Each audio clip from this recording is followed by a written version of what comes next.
All right, how's it going, ladies and gentlemen? We're back at with another video today. Yeah, another Asylum show. Yeah, but you blood, bitch, you get the. Is it Yeah. Nakamura. Hulkamania running wild, brother. You. Ultimate Moose running around? I can't get laid. Why are you guys so negative, man? All right. Shut the fuck up. Yeah, so Omega Red had a topic pertaining. I gotta take a shit. Where's my cat litter box? Shit. Where's this cat litter box? Make sure it's essential. Shit, man. Make sure it's the essential one. He's really looking for that litter box. Everything must be essential. Oh, it's essential, all right. Shit. Ugh. Well, if you run out of toilet paper, just ask the cats to do a lick stick. Oh, gross. God. She likes those Reese's cups. Ugh. Oh, come on. Oh. Oh, that's one way to start the stream. Yeah, so like I was saying, Omega Red had a topic, but since he's not here, I guess. Fuck him. Wow. I guess we could save that for a different time if he doesn't show up tonight. Okay. 2K is a topic. Oh, great. We're going to talk about 2K. Oh, God. Yes. Boo. 2K Battlegrounds. Battleground. Is that a pay-per-view? No. Is that what? What is it? It's a video game coming out. Oh, okay. The stupid phone game or something. Yeah, it looks like a low budget WWE All Stars. Right. So we're gonna So another topic is this is Cat's topic about wrestlers being crazy. Okay. So Brian Pillman? Yeah, let's start with that. You want to start with that? Okay. All right. Yeah. Take it away, Cat. Yeah, take it away.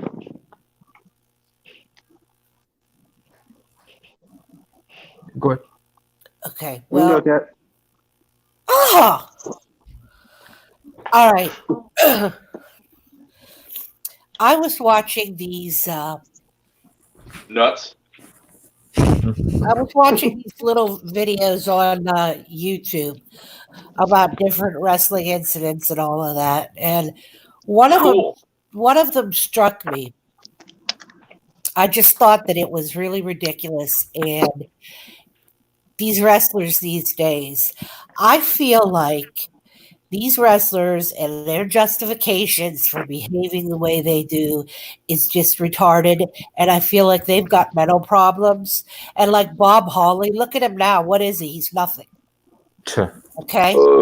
And He's a doing attack too. just because you're having a bad day, I don't care how you justify it. That is stupid. Get off your high horse if you're like, oh, I've been in the business for ages and these kids, they're laughing and everything and they're not taking it seriously. So I'm going to make an example of one of them. And like, come on. It's not even like WWE is serious anymore. WWE is just one big Yeah, good. Fuck those little brats. Spank their asses. It's just Yeah, one. it's like, go ahead, Kat. It's just one big joke. He says that they thought it was one big joke, so he had to teach them a lesson. Well, you were having a bad day that day, and this is what Al Snow said. He thought that was very excessive. These are new kids, and he didn't need to make someone hurt really bad on the first day just because he was in a bad mood and he wanted to show everybody how serious it was. And you know what? Yeah, that's They petty. need to teach a lesson to the younger generation and just make the Attitude Era Mafia. Yeah, Attitude Era Mafia. Well, I just feel like I mean, these wrestlers, come on, a lot of them make fools of themselves and they end up getting in trouble big time, and they're really not. And Al Snow had said that wrestlers are the biggest bunch of insecure, jealous. Why wasn't it me? Why didn't I get that? Why didn't I get it? He said they're all like that, including him, he says. Okay. And I just thought, you don't need to take it upon yourself to go and beat them up and show them. This business with paying your dues and all that, people pooping in your duffel bag, people doing all sorts of bullying things, I think that's just stupid. You would think that this was some sort of big, serious, and I'm sorry, I don't mean to disrespect, but let's look at the WWE. You can't take that seriously.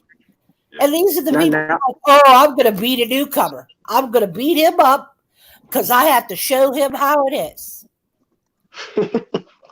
And where are you now, Bob Holly? Probably some mini show that no one knows about. Yeah. And I just don't think, I'm so tired of hearing those stories about how these insecure little babies have to go and bully people and beat them up. It's ridiculous. I don't think a lot of them have any self-respect to begin with.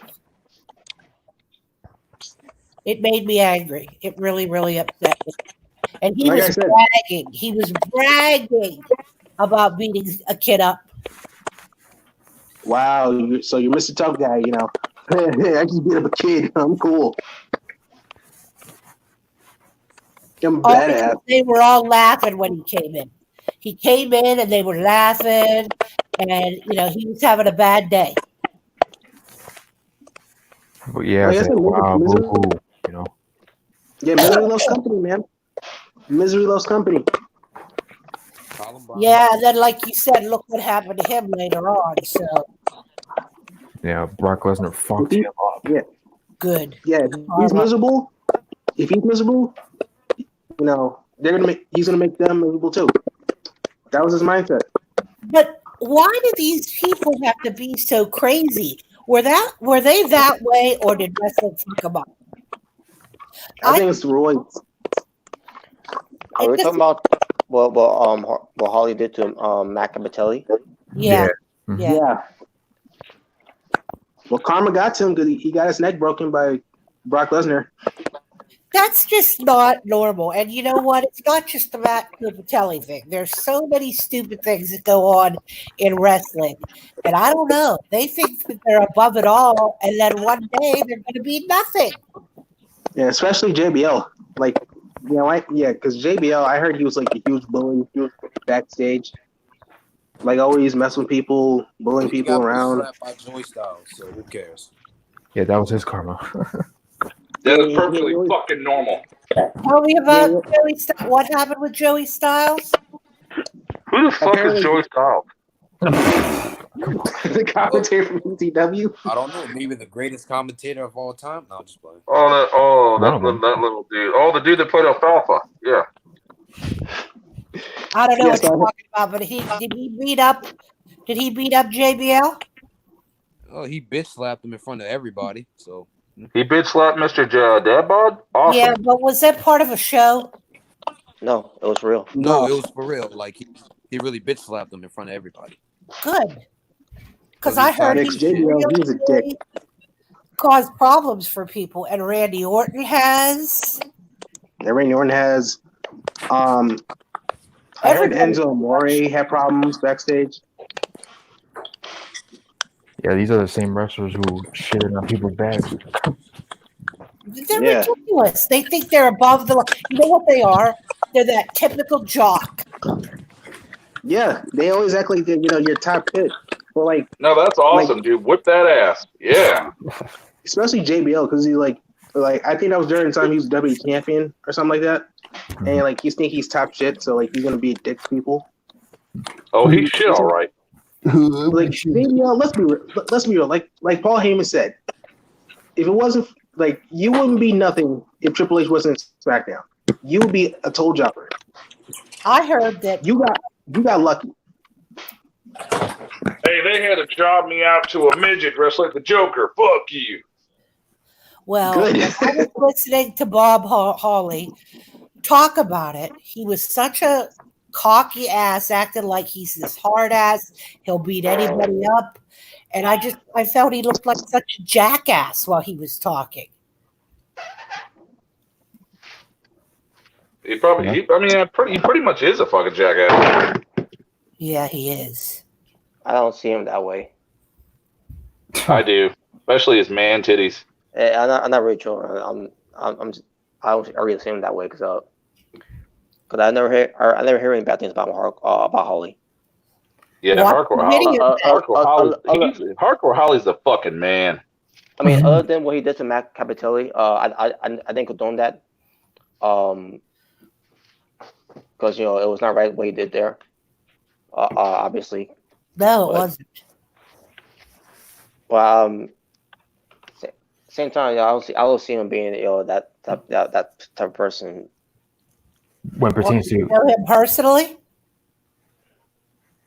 Basically, what the things I hear from behind the scenes, Wait, it's not he was not like a JBL, type, when it pertains to like just fucking with people, fucking with Yeah. It's just like in the ring, he will fuck you up. Yeah, But in the ring, basically, he'll take it to you in the ring, basically. Well, he didn't know that guy, and I don't think what he did was right. But it's not just that. A lot of these wrestlers are crazy. They think that they're above the law and they can do anything. Right. Yeah, shitting on bags and fucking with people, ribbing people. And that's all. I'll be taking a dump in somebody's Money in the Bank briefcase. Driving, beating up their wives. Oh, how about that? And then look at all the murders that have gone on. Right now, that bitch should have cooked my grilled cheese right. Next time she will. Yeah. Oh, God. Look at how Okay, many Stone Cold. murders have occurred. Oh yeah, with Benoit, Snuka, like what the hell? Mm-hmm. Dino Bravo. Yeah. What about Sexy Kurt? Devon Eric's. What about Sexy Kurt? I'm just a sexy. He didn't kill anybody. What are you talking The about? Von Erichs weren't really murdered. They died. Well, I know, but they were still, killed. Well, I mean, they killed themselves, I think. Not all of them killed. Yeah, not all of them, but I know some of them did. Listen, I was talking to Christian and I was saying, the thing is like, I don't get the same vibe from AEW that I get from WWE. Well, WWE's just been full of fake bullshit for so many years. Yeah, and besides, AEW is different. Thank from God. WWE, obviously, for behind the scenes, not just behind the scenes, but also on screen. Well, they seem like they're all friends and they're all respectful of each other. Yeah, everything I seems love all that. natural. Yeah, everything seems all natural. Nothing's really forced. You know what I'm saying? Other than the Excalibur and Jimmy Havoc at one point, but then they also everything was all right and good after that. Yeah, because they've all wrestled each other in other places, worked with in other places, and then it's exactly. familiar territory. I bet all those little midgets love wrestling each other. Be elite's gay. No, the main dudes.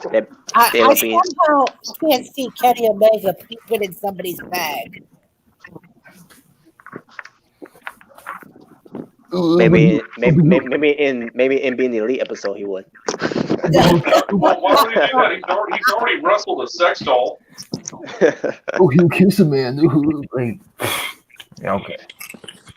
And a 9-year-old girl, he wrestled that too. I mean, Kenny Omega is bi, so he likes both. Yeah, because like they'll criticize, he's like, whatever, man. It is what it is. Yeah, like why are we making fun of someone's sexuality? I just feel like he's confident in himself. He's confident, and that's that. Hardcore Kenny. Yeah. Okay, well, do you agree, guys? Do you agree that some of these wrestlers carry it too far, and it almost seems like it's like compartmentalized in WWE? Yeah, I agree. I do. Yeah, I some do of these agree. wrestlers are dicks, man. Sometimes they do, sometimes they don't. It all depends, to be honest. Like it's somewhat for me, reading and like looking at these stories, it's like the norm. Yeah. When it comes to these guys, it's like the norm. And the thing I've noticed, like the guys that always act like the assholes, Smiley? they get all like championships and stuff like that. They get all the rewards. You know what I'm saying? It's like you got to be really lucky. Like if you're actually a nice guy, you got to really be lucky to get some opportunities. And I will say that in an interview, what's his face said, who was the Kevin Nash? He said that Mr. Pullaquad. Yeah, well, he said he could get anybody fired. Back then, all he would have had to have done was snapped his fingers and somebody would have been fired. Exactly, because he's big, sexy. I mean, come on. and also Daddy Cool Diesel. And also because him and the clique, they rule shit. So Fuck is the clique? Screw the clique. I love the super clique. I know the Bullet Club. Yeah, but they're not the clique. So. Yeah, super clique. Yeah, when Shawn Michaels was champion, or even when he wasn't champion, though, they had Kevin Nash and Scott Hall, Kid, they were all a niche group.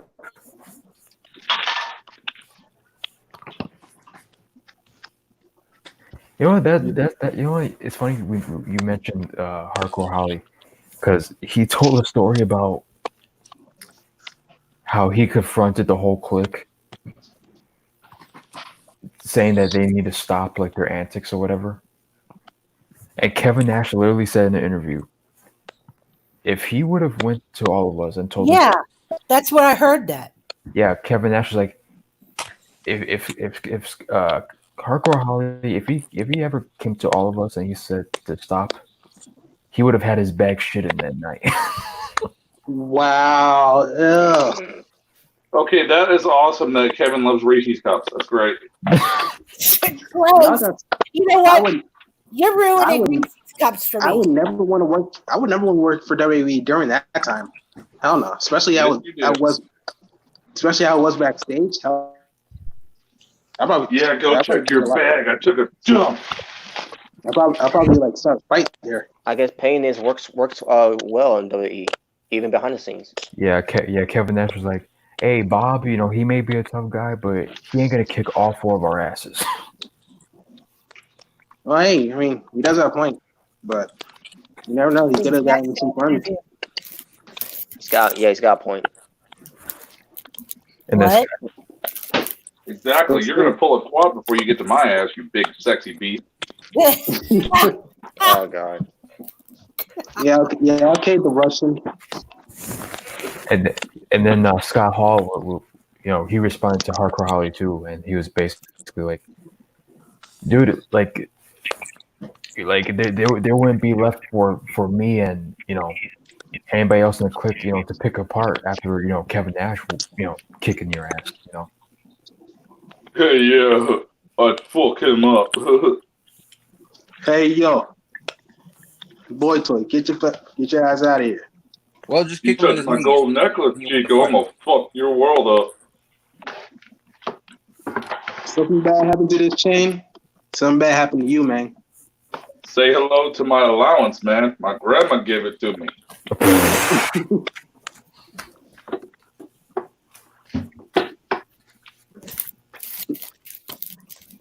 Yeah, so we done talking about. Yeah, that was it. Okay. To you by Ryback Bars. Okay. The master of the Feed Me More.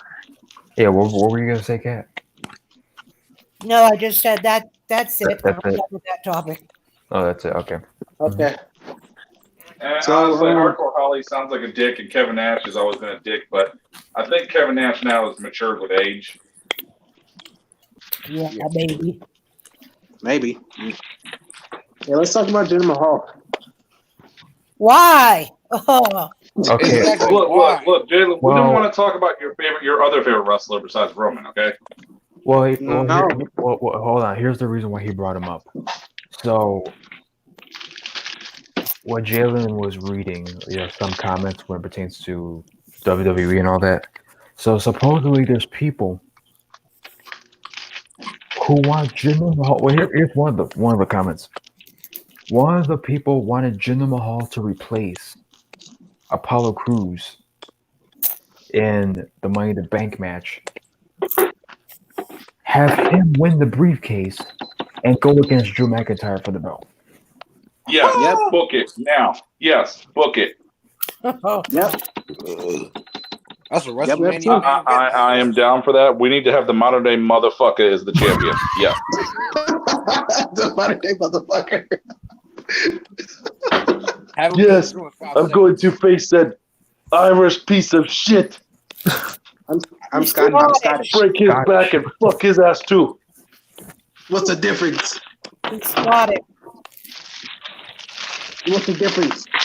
There's a difference. Anyways, I'm back to chew bubble gum and blow shit up, and I'm out of bubble gum. no, come on, don't bash. That is Yeah, a lie, but okay. So, Check out my nipples. Yeah, no one cares about your pepperoni tits, bro. Fuck you. No You thanks. know what, Roman Anyway. fans just don't understand nutrition. I'm just surprised that Exactly. people actually want this because did they forget how terrible he was the WWE champion in SmackDown? Did you Yep. just forget about it? Well, I'm not surprised because here's why. Because they have history. They were in 3MB. First of all, I guarantee you same motherfuckers weren't even 3MB fans. For one, you didn't Exactly. give a I'm fuck. gonna tell you right. These are the same motherfuckers that were okay with Goldberg burying Bray Wyatt. I'll tell you right now. Oh, I'm sure. Yep. Yeah, Same dude. they're only saying that because since Drew McIntyre won the WWE Championship and they remember that Jinder Mahal was WWE Champion, well, they were both 3MB members and they were WWE Champion. Some people just That like to makes say sense. things to piss people off, and that's their way to piss people off. Yep. But here's the thing. Yeah. But here's the thing, though. WWE would go with this, They would. and that's the problem. They see comments just like the Kofi Kingston thing. People wanted Kofi. Whenever he was a part of the New Day, they want him to be champion. And lo and behold, he became champion. Yep. Well, what gets me is these people bitch so damn much about this shit. Well, you guys are the same dudes that troll and say, "Yeah, I'd love to have Jinder Mahal as champion," but then you'll bitch about it afterwards. So make up your fucking mind. What do you want? Exactly. I don't want to see Jinder Mahal in the title picture at all. Never. He sucks. Yeah, stick to being the 24/7 champion. That's where you belong. My name is Ginger, and I like to fight. Don't you think Drew McIntyre deserves someone better? Way better. Yes. No, Way better. Facing Jinder Mahal is like a downgrade. I'd rather have El Torito as champion. how about we have the return of Hornswoggle, and he's the first WB champion. That's a short dude. Anything better than Jinder Mahal? Because dear Lord, it's like And these people are just acting for a snooze fest. I guarantee you, these people didn't give a fuck about Jinder Mahal when he was smaller. They didn't give a flying fuck. Yes, Okay. now all of a sudden we care about Jinder Mahal, or we want to see him Let's face. just face it. These are people just say these things because their favorites aren't the champion. That's the biggest reason why. So, because people cheer for Drew McIntyre and they don't like him, they're like, "Oh, let's pick the worst guy to say he should be the champion to piss people off." Yeah, I think that's what it is. I think that's what it is, really. Yeah, like they never give a fuck about Jinder Mahal, but now he got in the quote unquote nutrition. Ooh, I like Jinder Mahal. Like fuck you. I want to see Drew McIntyre's vampire. D-ball. He made a vampire movie. Oh, he did? Drew McIntyre? Yeah, I want to see it. He made a I bet what? you do. I don't bet know you do want to about see it. it, but I want to see it. He I made a bet you do what? want to see it. He made a movie where he he made a gay plays a porn flick. vampire. Guys wants to see it. Vampire. I could not hear you. All I heard was vampire. Vampire movie. Yeah, he made a vampire movie. Well, he was in one. I'm talking to Kat. Go to your room.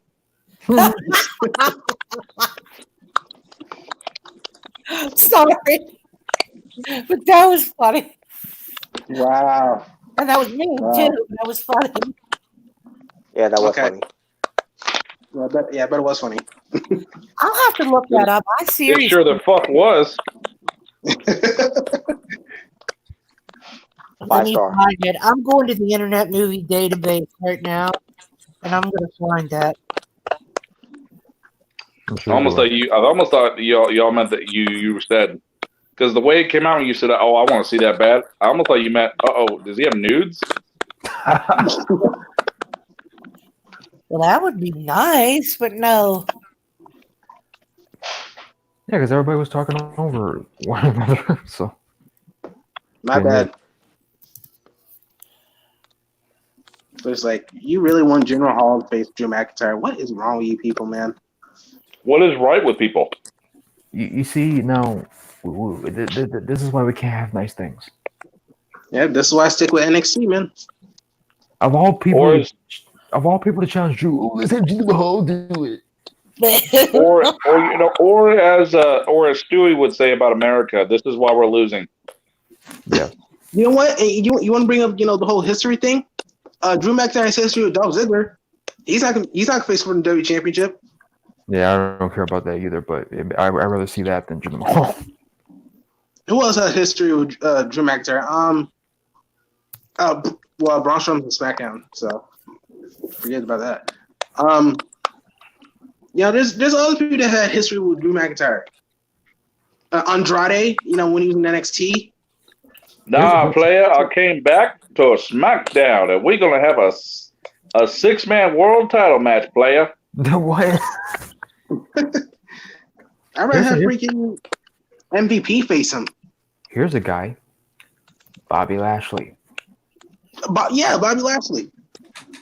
Oh no, wait. Yeah, but they've already company. fucked up. They've already fucked Bobby Lashley up, though. Wouldn't look right now. Yeah. Okay, I found it. All right. Okay. They have history in that other company that no one cares about. They still have history. It's not canon in WWE. You know what? How about Okay, here it is. It came out in 2014. Okay. It was called The Cursed. The Curse. And he played. Well, he's on the cover of it with the teeth. He's making a sequel. He's making a sequel to it too. Let me check this out. Who cares? He made in no. Oh my God! There are 3 of them. Oh my god! I can't believe it's not butter. There was a series. He was in a series from 2014 to 2018, guys. TV series where he was this vampire, and then he made a sequel in 2019, and he's making another one now in 2020. How about he makes a movie called it? How about he makes a movie called It Ain't Easy Being Irish? Come on, man. I see it now. I see it. Well, I mean, he's Irish. He's not. He's Scottish. He is not Irish. What's the fucking difference? There is a difference. I'm telling you, there is a difference. Here we go again. I don't see what the difference is. Oh, you rat. Don't they all wear kilts with their balls showing? That's a good one. What the fuck is the difference between Scottish and That's a Irish? fucking different. Hey, if two motherfuckers eat Lucky Charms and the other motherfucker eats Lucky Charms that's a different brand, still the same Lucky Charms. You know what I'm saying? Yeah, that was a good one. Oh man. Yeah. I want some Lucky. I haven't had Lucky Charms in a while, man. I want some. No, you're too busy over there eating bootios. No, That is true. I would never eat videos. Marshmallows. The freaking fake ass gay freaking Lucky Charms. Ill. Oh, come on, they make sure you ain't bully. Just thinking about that makes me sick.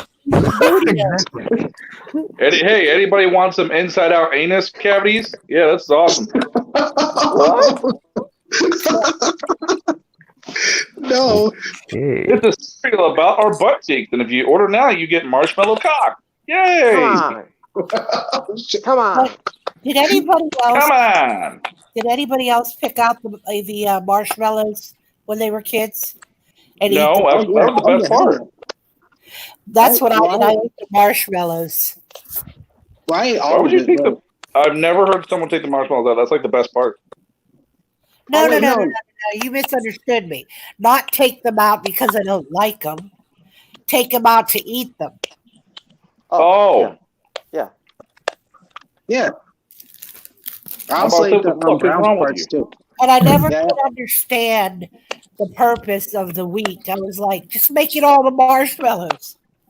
It's just like the guy that has to order shitloads of M&Ms and put all the M&Ms in certain colors. I gotta have the green M&Ms in one bowl, red M&Ms in one bowl. Like, what's the fucking difference? Oh my god.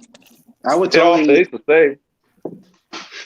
I would totally mix the ball with Skittles. Look, and if I M&Ms. take my elbow pad and turn it inside out, and make it the red one, it's basically different.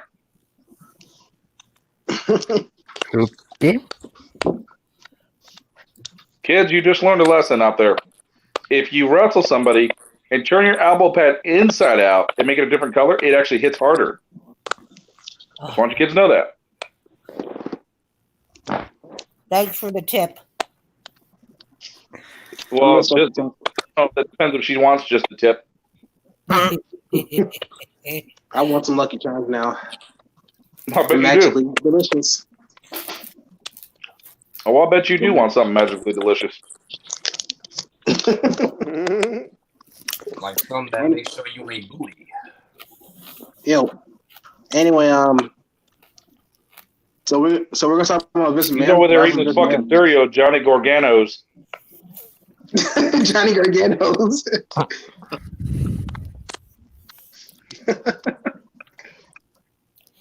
So what's going on with Vince McMahon? Why are we gonna talk about him?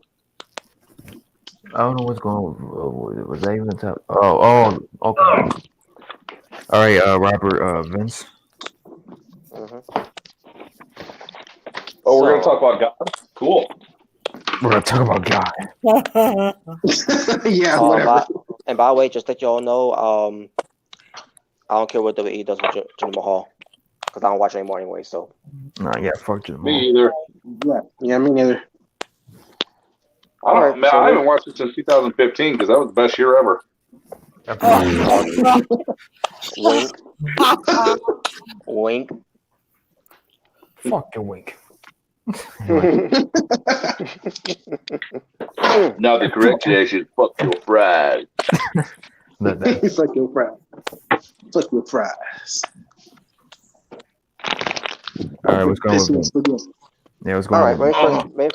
let me first talk about one thing about Vince before we get to the other ones about Vince McMahon. So you heard about this man being sued about the whole XFL situation. Oh Cool. yeah, What? I heard about that. Cool. What'd you say? What situation? XFL. This man He's is getting being sued. sued. Oh, yeah, I heard that. Yeah. Yeah.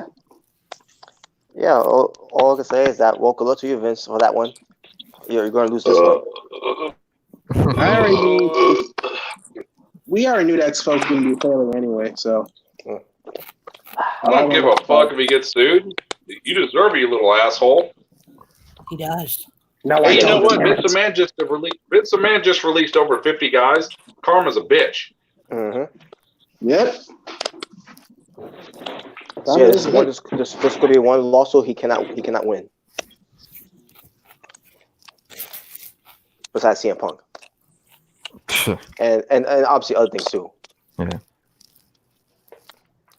But yeah, that's basically what I want to get out of the way about that one. All right, the other ones, Boneyard match. So someone basically told Vince, "Yo, what do you want us to do in this Boneyard match?"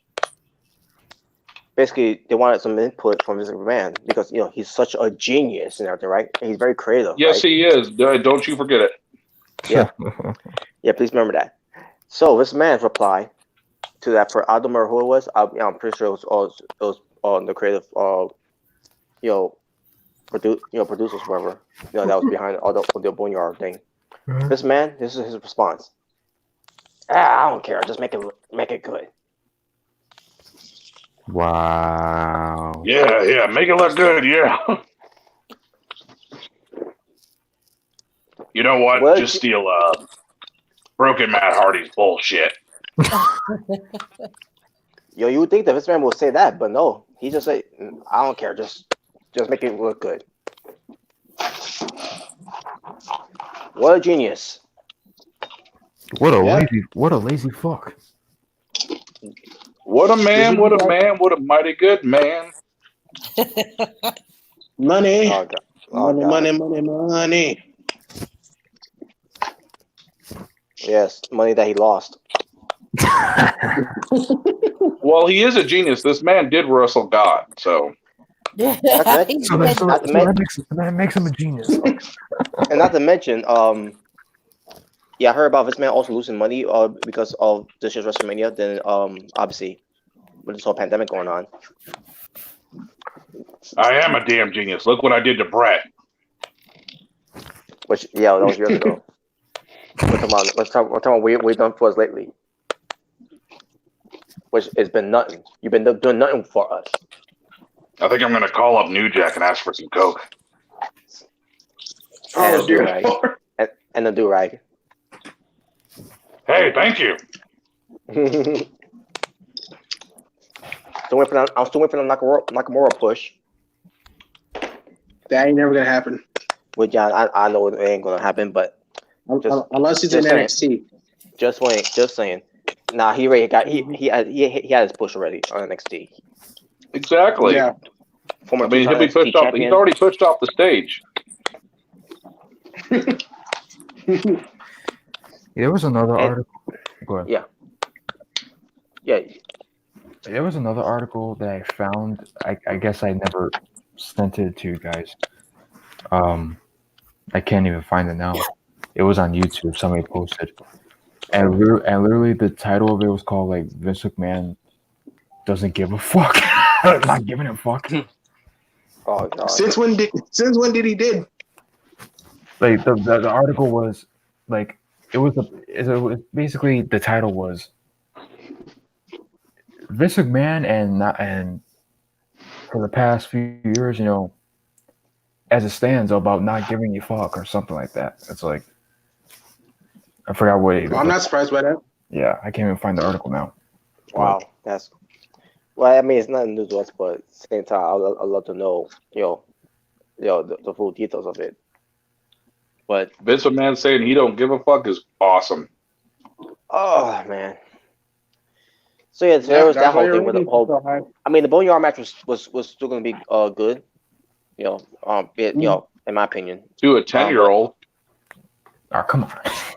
Yeah. I mean, I wish they could have done, but I wish they could have done a little more with that one. Yeah. Yeah. But the fact that Vince, is like, just make it look good. That's the best input he put with the whole Boneyard thing. Well, we could have added we could have added Kane to it, but we're afraid his wig and his mask would have fell off. Yeah, at least have Kane involved too. But yeah.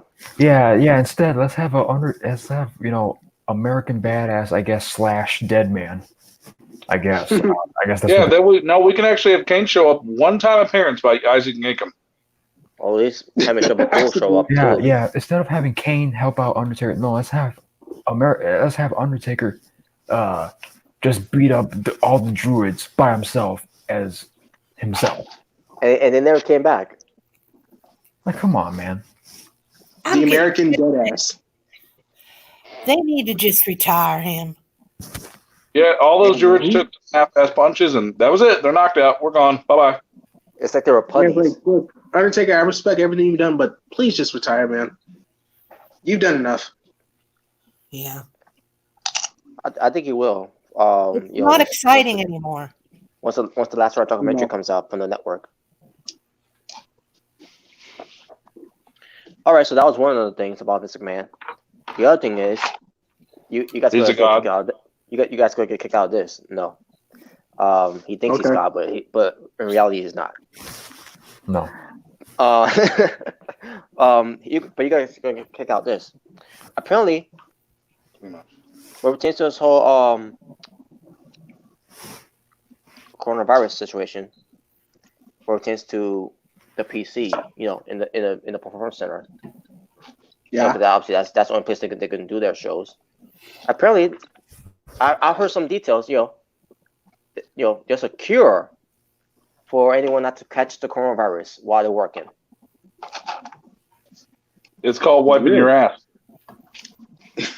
Part So of it. the cure is, before anyone enters the building, someone's gotta obviously do the work of make sure there's no way to catch the coronavirus by having Lysol. Okay. All right. And bleach.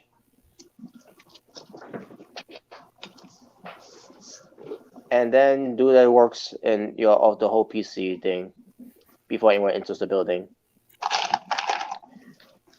But besides the whole thing where they're testing wrestlers too, coming in and other people working, that are there to work, And I'm like, oh yeah, that's great. That so you're basically doing some cleaning to make sure there's no virus got to them. But at the same time, what's that got to do with a cure of the coronavirus? Well, I mean, Hogan doesn't need it. He's got Hulkamania. He won't get it. Yeah, dude, what was whole cheesy ass, corny ass solution? What was that? What was that whole thing? Buy my T-shirts, brother. I think he said like something like "God is the cure" or something like that. Like it's like, Oh boy. Oh God. like Hogan, listen, man. Yeah, just like your vitamins were what got you big muscles. Yeah. Wink. And your prayers. Wink. Say your prayers and take your vitamins. No, it was you playing politics and you sticking needles up your ass. Yeah, Yeah. This is the first time me heard about this about Hogan, by the way. God, God's gonna be on your side, brother, when the coronavirus. Yeah, like God was Yeah, on fuck you, your Terry. side too. But then again, God was on your side, because you're still here. Terry Bollea. Yep. Savage. But yeah, so that was basically what was the I mean, I heard reports of it. There's more to it to talk about it, but I didn't want to get into it because it just sounds so stupid. Like, okay, so what's that got to do with with the coronavirus cure itself? yeah. It's like Lysol and bleach. Like it's like okay to avoid shit, but that's not gonna cure the virus. I mean, is that what you want to do? Is that what you want to do to your wrestlers? You want to inject? Is that way to kill the virus? By injecting them with those two? Does that make you feel all warm and fuzzy inside, knowing that Trump appointed him that too? Oh God! Screw Trump. What do they call them? What it takes to to Dana White, Vince McMahon, and others. That Donald Trump. That the whole thing where they're gonna come together and just defeat the coronavirus. Well, I can't remember what they were calling them by, but but basically those elite of promoters to come together. It's it's whatever, but still, man. But anyways, and glad with that too, by the way, because I mean, they could have done something. Donald Trump could have done something about this instead of but instead he decided to ignore it. What a great president he is. Not really. Oh, he sucks. Donald Trump's the man. He's Barack Obama. He's Barack Obama did his job as president. No, he did. He sucked. Fuck Obamacare. Well, that was not. That was I don't know what was that about. Hey, at least Trump gives us the legal right to have Mountain Dew sex. What? I thought it was Roman Hall. I don't know. I've never heard of her. Anyways, And now we get, yeah. Hey, he made it great to say, I can grab a girl, any girl by the pussy. Come on. How do you beat that? Hey, I have a question. That Roman Hall, did he name himself after Roman Reigns because Roman Reigns is his favorite? Or is that Yes. Part of it, yeah. Roman Reigns and Hall, obviously from Scott Hall. Because he was also a fan of their story back then too. Oh, who? Okay, Robert, move on. What was the? So yeah, now the final topic. Yeah. It's about the Raw ratings that has dropped. Oh yeah. And this man was basically having like a meeting, something like that, with the stockholders, whatever. Oh boy. So basically, this man, as always, he's got to blame someone for the reason why the Raw ratings went down again. Remember last time it was because of Cena and Reigns not being there. Yeah. Yeah, that was stupid. Let's ignore the fact that how your product sucks right now, or should I say it's been sucking since it became PG. And the format itself, like I don't know how anyone could sit through a format like that. I tried to, but Jesus, man, like, and that was during the time I was still trying to to watch the shows, despite me hating on Cena, because he was being a freaking dick. And then also obviously with Roman Reigns, he was no help either. And then when they had Seth Rollins being the guy from last year, that didn't work. Obviously, not. I mean, most of it does go to the fault of Seth Rollins because he was not that good on the mic. Not saying he can't talk, but Thought PG stand for pure gangster, so it's cool. Pure gangsta. Well, New Jack. But the fact is, the babyface run of Seth Rollins wasn't working at all, obviously, because he can't do it. Obviously, he's just not a good babyface. And when he tried to be a good babyface, again, not all of it is his fault, because he said it before. Creative is not. He's not too crazy about creative.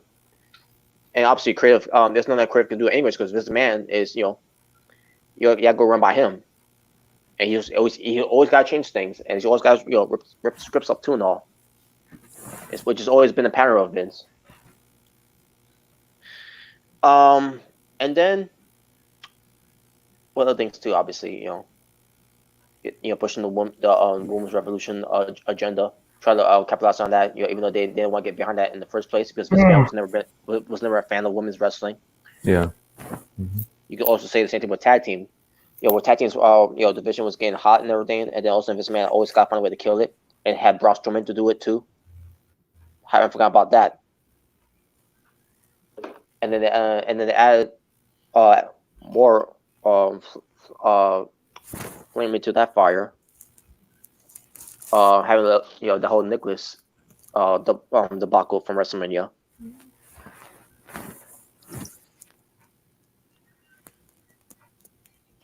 Oh my god! And then the whole thing with Brock Lesnar, not to his fault, because it's WWE's fault for not having him be there that much. And then the fact that the whole storyline with Roman Reigns and Brock Lesnar, with the whole thing with Brock Lesnar, and by the way, Brock Lesnar is part of this topic too. But I'm gonna get to why too, where Roman Reigns saying, "Oh, I'm here," but Brock Lesnar's never here, and he doesn't care, and blah blah blah. He's all about money. He doesn't love the business and everything, which is stupid. Because if he didn't love the business, then he would not be here anymore. Some people don't even realize that. And also, people need to know this too. The Royal Rumble for 2020, for the men's Royal Rumble. Yeah, there was people like Shane McMahon.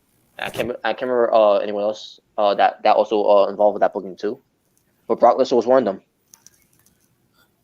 They made that Royal Rumble, men's Royal Rumble, good. And obviously, this man's had a touch in that too. I do have it with Matt Riddle. Oh, he likes to be touched, all right. Out of touch, yeah. But out of touch with this dick, yeah.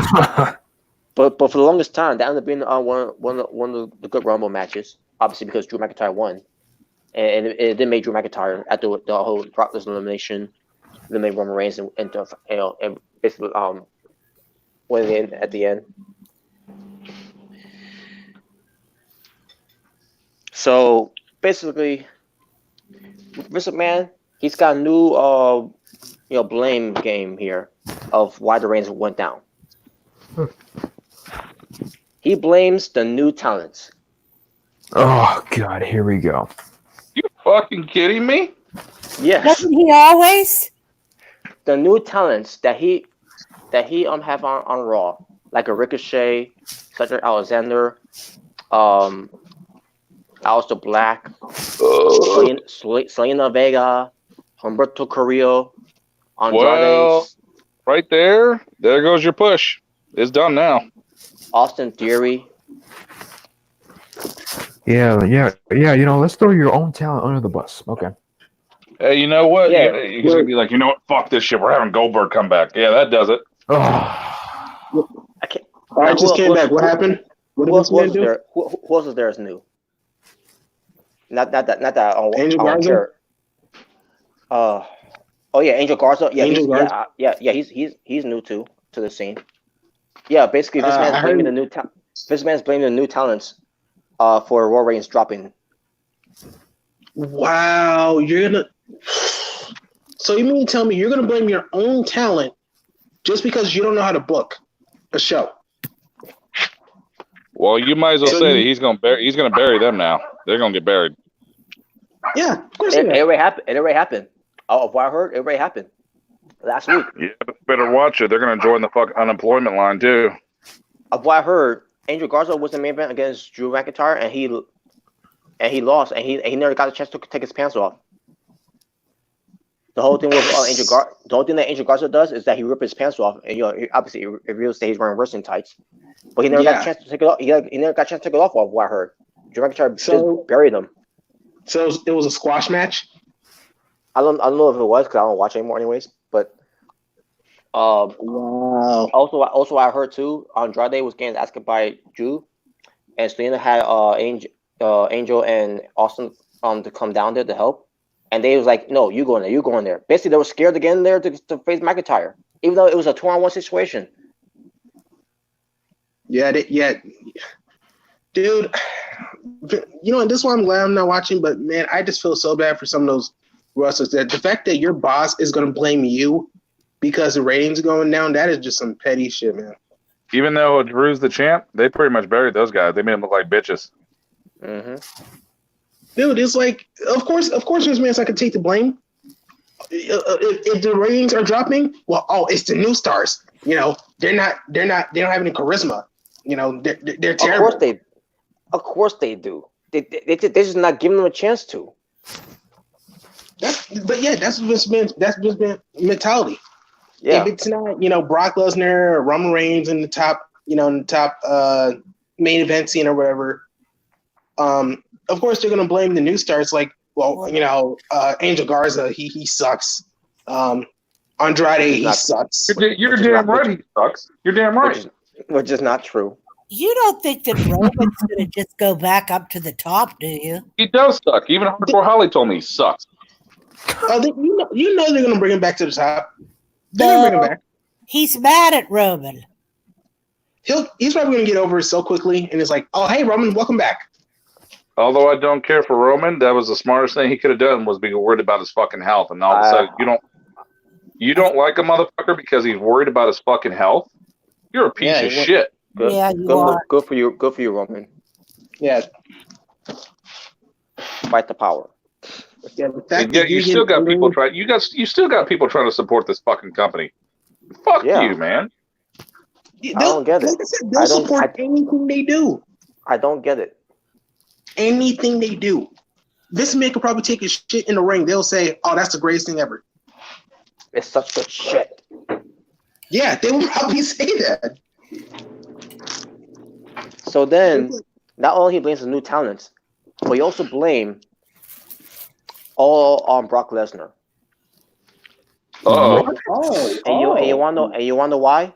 Why? Why?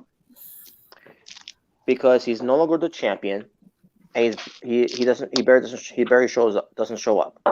Whose fault is that? Whose fault is that? Again, So, you wrote in the contract that whenever Brock Lesnar can show up by Vince McMahon himself, then he can show up. As long as you pay him a lot of money. So what he means is, if Brock's got the belt on him, it's a lot better with him with the belt. Apparently. Even when he was champion, he was barely not there.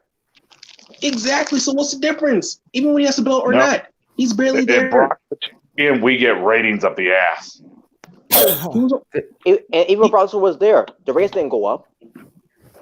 Yeah. Yes, they did. Then why did you take the title off Brock and put it on Drew? Why? Because I was high. Well, the smarts were, bitching and complaining, so I just had to give them what they want so they could shut up. High on cocaine. You're damn right. Thanks, New Jack. Vince, man, he will always blame someone that's not him. He'll always blame someone. It's not his fault. It's Brock's fault. It's New Talent's fault. It's no one's fault, but it's not even his fault. It's everybody around him's fault. It's never Vince McMahon's fault.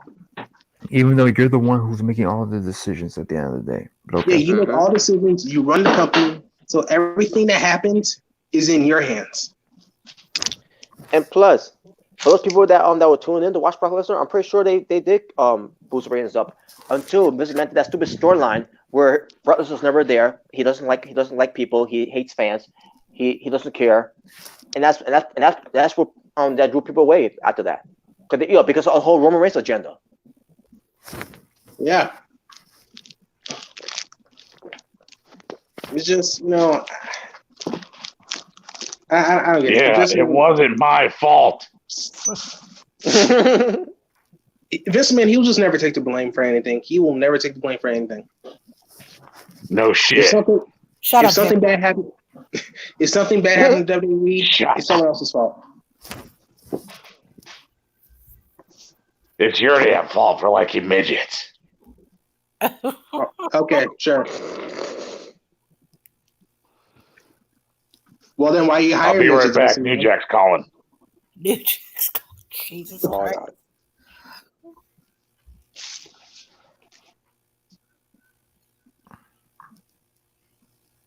It's just wild, man. What's the Revolt topic, Robert? Oh yeah. Yeah, let's talk about that. Yeah. And maybe just say one more thing. Fuck Vince McMahon. I don't want to fuck him. Yeah, anyway. The nerve of that motherfucker. It's the New Talent's fault. That's what really irked me. Besides Brock Lesnar, it's the New Talent's fault. Then you know what, Vince? Retire go out of business and do your and just go the fuck home. And Just let Triple imagine H how run. Just let Triple H run the company, man. Yeah. Just imagine how the talent feel to hear that. Just imagine how they feel. Because obviously nothing pleases this man. Nope. Nope. Nothing. Other than John Cena, Roman Reigns dig up his ass. That's the only thing that pleases him. That's the only thing he cares about. He's gonna lie to all these people in the meeting. To the stockholders know that about Roman Reigns going down, and they give him a pass for that. Of course, he'll get a pass because he's Vince McMahon. Because they're afraid. Yeah. But whatever. Right, I'm not talking about this. Let's talk about the Revolt. The Revolt. Now, of what I'm hearing, the Revolt is going to be formerly the Revival. The Revolt. I like the name. It sounds okay. It's going to be basically their way to revolt what WWE did to them. So then it's still part of the storyline, and they're still with WWE. No. They're not. I think they're going to use that when they go to AEW, the Revolt. So they are going to AEW? Maybe. Of what I'm hearing, I think they will, but it's only a matter of when. Well, I heard that Zack Ryder's probably going there too. Hell yeah, man! Can't wait till he goes there. I mean, hey, if he goes to AEW, that'd be cool. He could be part of being the Elite. No. Yeah. No. Hey. No. Zack Ryder's the reason why there is a being the Elite. Yeah, that's kind of true. Remember the Long Island IZ? That's kind of true. He's a pioneer. You go to bed. You. The hell? Woo. I don't care. I respect you, Robert, but I'm not going to go with that at all. And plus, he's friends with Cody. Is he friends with Cody? Yeah. Okay, then. I'll cave in. Now, as far as Zack Ryder, Cody. Yeah, and as far as Zack Ryder, with him being in a relationship with Chelsea Green, I wish he would have went to AEW. Because I would with her time, me watching NXT, with her on there, I wasn't feeling her on NXT. But you know what, I want another gimmick. I don't want that Long Island iced tea or IC stuff. Give him another gimmick. Well, obviously, maybe he will have another gimmick. Maybe. He probably will. He probably will. Well, we'll see. Yeah. But I don't mind the new name for the Revival, the Revolt. I think it's a cool name. Yeah. Yeah, it still has to, you still use the, FTR for it. Free the Revolt, forever the Revolt, fuck the Revolt. You know what I'm saying? Oh God, yeah. You obviously we can see about Cody saying that. Yeah. Revival. Oh man, it could be part of being the Elite. Hashtag fuck the Revolt. Robert, have you heard anybody else from WWE that's going to be in AEW? I have. Well, I'll get to at the Revolt thing. Okay. Which, I'm about to end right now. So, and by the way, one more thing about the Revolt, they have a new T-shirt. And remember the picture of what this man wanted to do with them in WWE? Basically look like clowns. Mm-hmm. They made a T-shirt of that. I'm not surprised. Holy crap! Yeah. Oh, I can't remember what it was. I think it was on the Red Young one that they're in. That they used as a T-shirt. So, I'm like, wow, that's amazing. They basically was done taking shots at this man, and them using that as a to actually try to sell. I don't know if it has already but it's on Progression Tees, but yeah, just but yeah, there you go. That's the whole thing. Is you have anything else to say about this before I move on? No, because I want to hear about the others All that right. are coming. All right, here we go. The others. Yeah, I may know who the Good Brothers are, right? The what? The Good Brothers. The Good Brothers. No, I don't. All Who are right, they? it's Yeah, they're they really bad. obviously they were the former OC, Carl Anderson and Luke Gallows. Oh, they're talking Oh. about the music band. Are they coming? I'm hearing they're coming to AEW. Oh, So is there two options? They either want to go back to New Japan Pro Wrestling, or they'll go to AEW. okay. So yeah, the Good Brothers, basically by You sound like you're saying the good burgers. It sounded like that right at first. Yeah. oh my god, Welcome to Yeah. Good Burger, home to Good Burger. that movie was cringe. That was funny. I love that. I love that movie. I prefer the Mondo Burger, but anyway. I prefer Yeah, whatever. I prefer the Good Burger skits from all that. Not the movie. Not the movie. The movie to me was Yeah. not. It was a part of I my like the movie, but it's like yeah, but it's what it's for. yeah, all that version of Good Burger was cool. But- But anyway, But anyways, the Good excuse me, the Good Brothers, Machine Gun Carl Anderson and Doc Gallows. Machine Gun Carl Anderson. Yep, that was his name in New Japan Pro Wrestling, and that's something that WWE should have went with. Him being called Machine Gun. Well, Robert. But then again, I didn't want them to own that name. and also the word gun. Just saying. Machine Gun Carl Anderson. Yeah. Nobody The BC cares in Club. AEW. Oh, it's nothing too. They could just call him MGM. Wait, I found no way. Yeah. Wait, I'm sorry. That's someone else. MGK. Machine Gun. Yeah, I can't remember who that was. What I meant to say was MGKA. Well, yeah. What I don't get is why didn't they call Luke Gallows Doc Gallows since? I mean, like, But he was. Yeah. I don't know. But at the same time, Well, I'm glad they didn't. Because they would have owned that name too. well, I mean, he was Luke Gallows, before he left. Exactly. Yeah. Yeah, with the straight edge society thing. That's a good sample too. Yeah, so. Mhm. So yeah, Doc Gallows and Machine Gun Carl Anderson will be either going to New Japan or AEW, and basically they're known as the Good Brothers. But hey, it's nothing too. They were also called the Good Brothers in WWE, but at least the WWE didn't own that name. dude, WWE just own every name at this point. They own the OC trademark.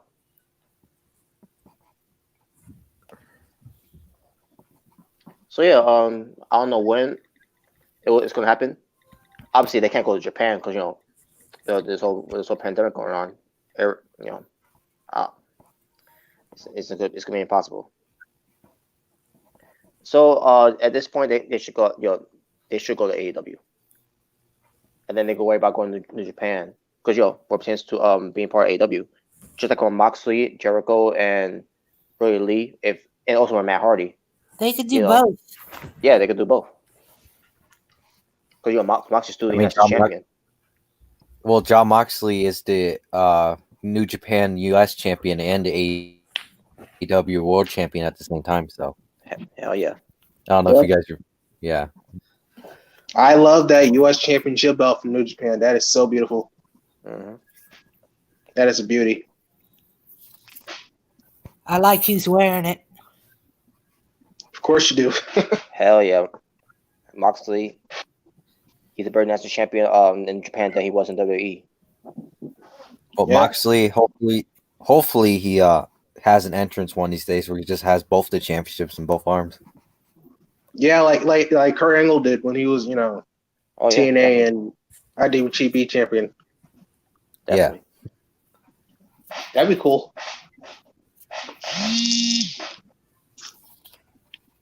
What other topics we got?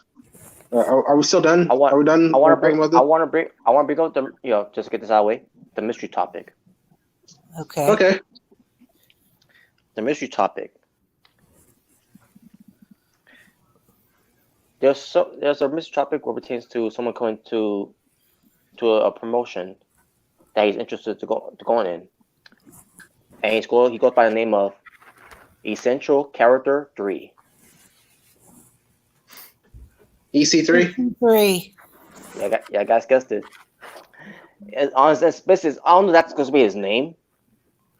Obviously he's still called EC3 because he owns the trademark of EC3. So Yeah. WWE, that's something you couldn't own. Because he already trademarked that before that. Before he went to WWE. So he's going to AEW. Which got me thinking. I wonder why that's why they punched him in the first place. Because he owned the trademark of it. I mean, there could be other reasons why. Because you know how WWE is. Okay. Well, if he's coming, can he bring 1 and 2? Oh, that was stupid. Where is EC1 and 2? That was so stupid. Ha. Who said that? That was Dean Ambrose when he was still there. Oh, Yeah, Well, even with he was known as there, Ambrose. it was he was on way out anyway. But still, like that was so stupid. But anyways, but yeah, it's EC3. And by the way, if you've seen him on Instagram, he's got a new look of himself now. He's going a little bit of beard, and he cut his hair, and obviously he's still working out. Oh God, everybody grows a beard now. I know. I'm sick of beard. Yeah, I wish every dude has a fucking beard now. Everybody. Yeah. Yeah, I wish EC3 would just stay clean cut. So you're a man. Well, I've seen a picture of him with a beard. He kind of like has a goatee. Well, Yeah. from what I see. I mean, it looks fine. But unlike so what? Like, is he going for a new look now when he goes to AEW? Because I'm hearing that he's going to AEW. Good, he should. Because he's friends with Jericho, especially when they did the whole teasing of where when he was still with WWE, that he might go to the AEW when his contract's up, and with the contract being up, and basically with him being released, it's only a matter of time whenever that happens. Of course, wait to the. I think for him, he has to wait to the 90 days claw. But at the same time, like, wow. Yeah. If he really does go AEW, exactly. Man, He's a Carter, damn it. Ethan Carter III. Well, I remember that. At this point, he's called the Essential Character 3. The Essential Character 3. Because It's pretty creative, I'm not gonna lie. Because it's all about being. Hey, as long as he's at WWE, it's all about being the essential. Whatever. Hey. as long as he Hashtag had being a the essential. as long as he had. What the fuck does that even mean? What the fuck does that even mean?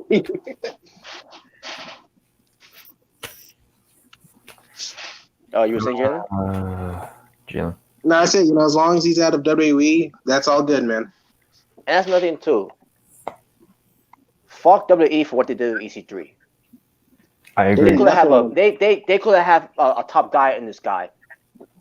Yeah. And they fucked him up big time.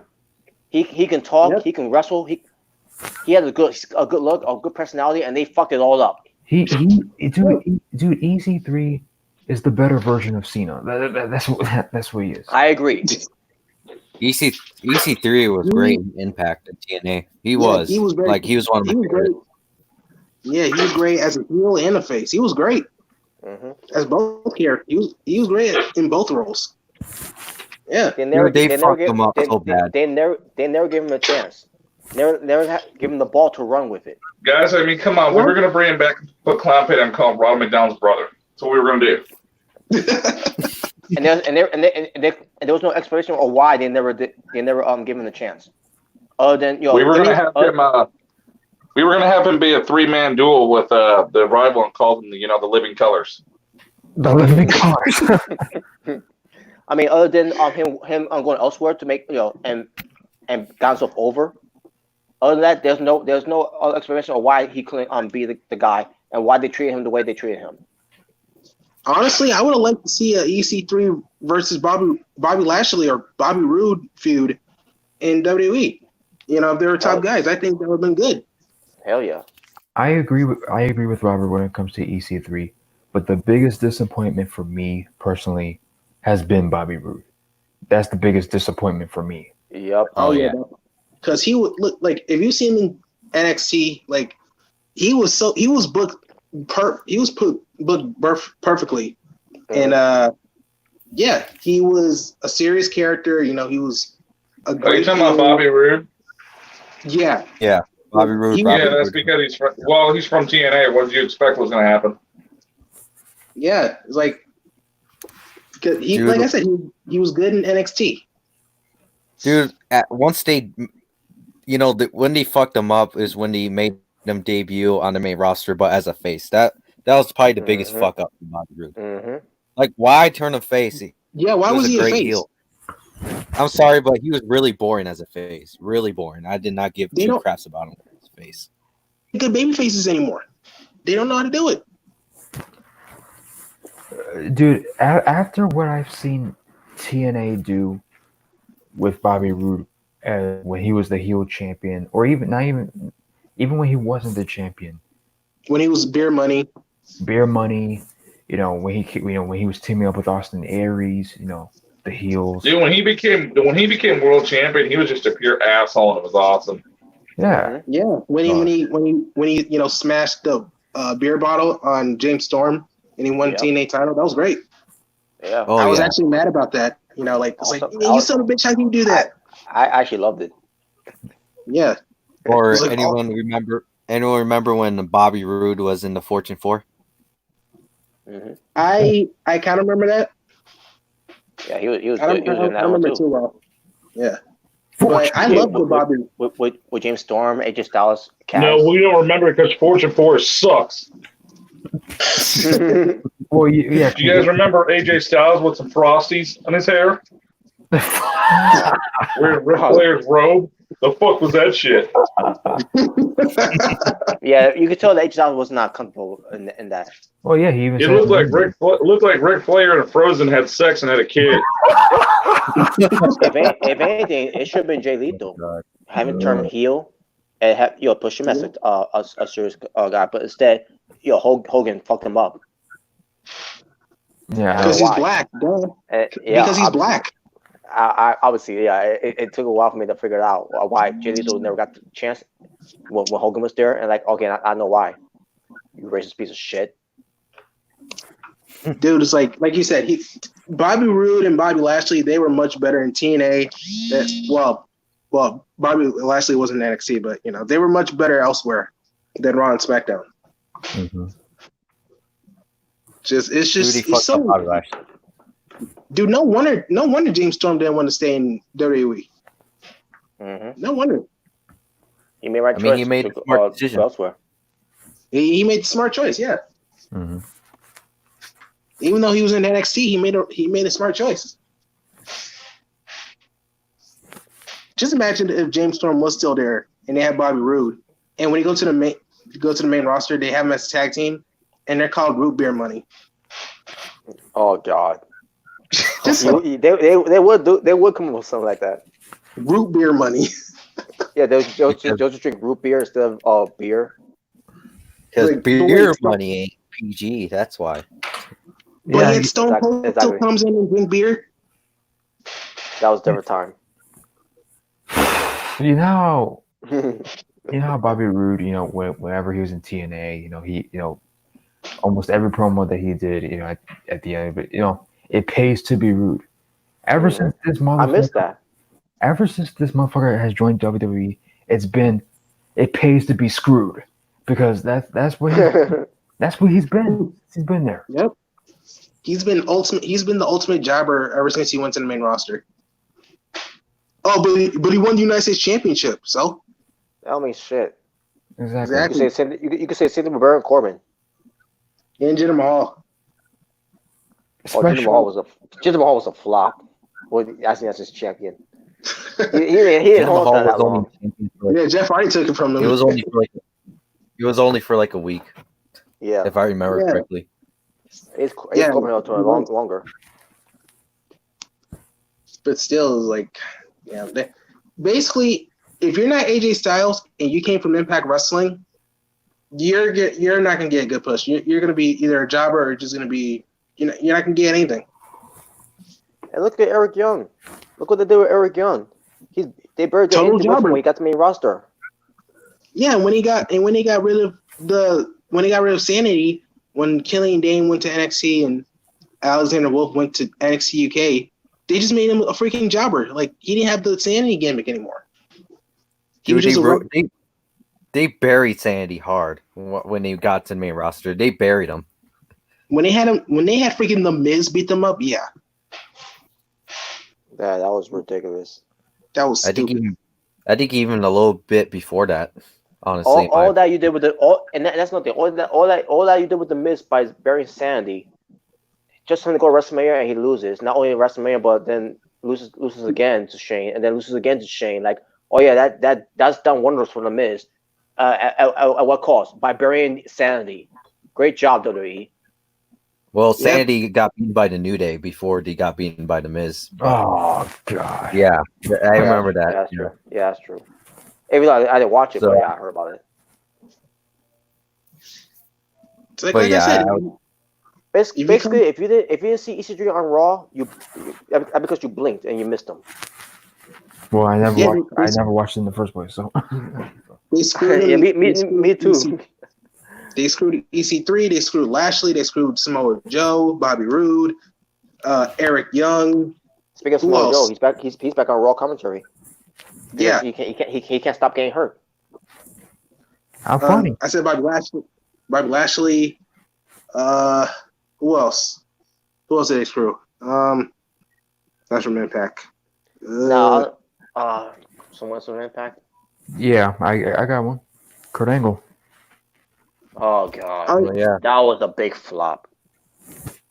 Yeah, they made him general manager, and then they had him in the stupid storyline with Jason Jordan as make him his son, which buried Jason Jordan. Mm-hmm. He never recovered after that. Yep, he never recovered. I guarantee you, if he came back, people will still boo him.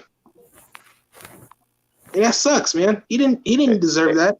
Yeah, that really sucks for him, especially that he had to retire after that. Yeah, and people actually cheered when they heard he got injured. People cheered that. I did not like that. Yeah, I didn't like that. That's how you know WWE screwed up bad. People are evil. They screwed up bad with Jason Jordan, man. They doesn't know how to book talents anymore. They don't know how to book stars anymore. No, they don't. No, they don't. There has to be something wrong with the way you were raised if you're cheering because somebody got hurt. Yeah, and that person that got hurt ends up not wrestling anymore. Hope people happy. But at the same time, basically, you're just describing almost half the people on YouTube. Yeah, exactly. Pretty much. Basically. And also, Jason Jordan got hurt. Yay! And I was gonna bring another one, probably the last one. Sting. Oh yeah, big time. Big time. I don't remember. Did he even win a match? Did he win a match when he came in WWE? He won 2 matches on one night. Two matches as qualification against Big Shit and Beth Rollins. That was a weak win though. That was so stupid. Yeah, because he made Seth tap out because he had the tag team for John Bourne Cena was his partner. Yeah, I remember him. I remember him winning. I think he had 4 matches in WWE. He won 2 of them, but then lost the other 2. Yeah, that's they really tried to make Sting it didn't even feel like it was Sting coming back. They tried to make him some kind of like gimmicky vigilante Batman. Yeah, which it would have been fine if they knew how to book it, which they didn't. They're freaking garbage. They're saying, well, it wasn't for WCW. Then why would Sting came back and have a grudge against Triple H for no reason? All to satisfy Triple H and give him the privilege. Yeah, which And I then take say, Triple H down. For all these years I've wanted to, I've had to come at you like for what? If it ain't for WCW, then what else was it for?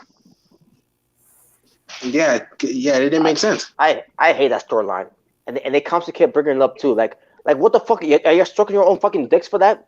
Yeah, I gotta get that killed those. Yeah, killed those though. Yeah, they killed those though. Yeah, only purchased them when they went out of business. Anybody that thinks it was right to put Triple H over Sting as his first WrestleMania can go fuck yourself. Yeah, Christian Miracle. So, yeah. Anyway. That was so disrespectful what they did to Sting. Okay, so. But the fact that one of the many reasons why I hate WWE. Mm-hmm. I mean, there's other reasons. There's obviously other reasons that they make us hate them, and not watch their shows anymore. For me. I mean, they pissed me off for years, but when they made Sting lose his first WrestleMania and they screwed him like that, and they just fucked him, and now they barely ever talk about him. That was like the nail in the coffin for me. Just was. Mm-hmm. Yeah, they barely mentioned Sting. The Sting, they never bent it. It's like he never mattered. Everything about this company shits on anything that's WCW. Just shits on it. Well, let's praise Goldberg. Yeah, woo. They shit on WCW. They shit on TNA. Yeah. Sting was the final puzzle to screw over from WCW. Yeah. And at first I never saw it that way until what they did at WrestleMania, and then later on, like, wow, what the fuck you have done to Sting? This guy was making you a lot of money. People were buying his merch. I was one of the people that bought his merch.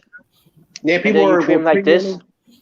Yeah, people were pre-ordering him in 2K15, even though it sucked. All to feed your freaking ego that you won the war that happened years ago, and you're still bitter to this day. And you had Triple H. What we do to Sting, we made him a better man. Well, at least you put him in the Hall of Fame. Yeah, wow. I got 2.5 matches and one where I was screwed. Hall of Fame. I'm glad everybody's going to remember me for this. All you're going to remember him for is going on the network and watching his WCW history. That's it. I really wish Sting would have sued, but then again, Sting, based on right here, he's not that type of guy to do that. But at the same time, like, man, they just fuck you over, man. You should have got them back for what they did to you. I really wish that night he would have came out and cut a promo and said you had to fight unfair. You had to use the whole DX to defeat me, from a super kick to taking your sledgehammer. I want a rematch. That would be perfect. Well, let's have him a little bit later down the road face Seth Rollins. Yeah, that makes sense.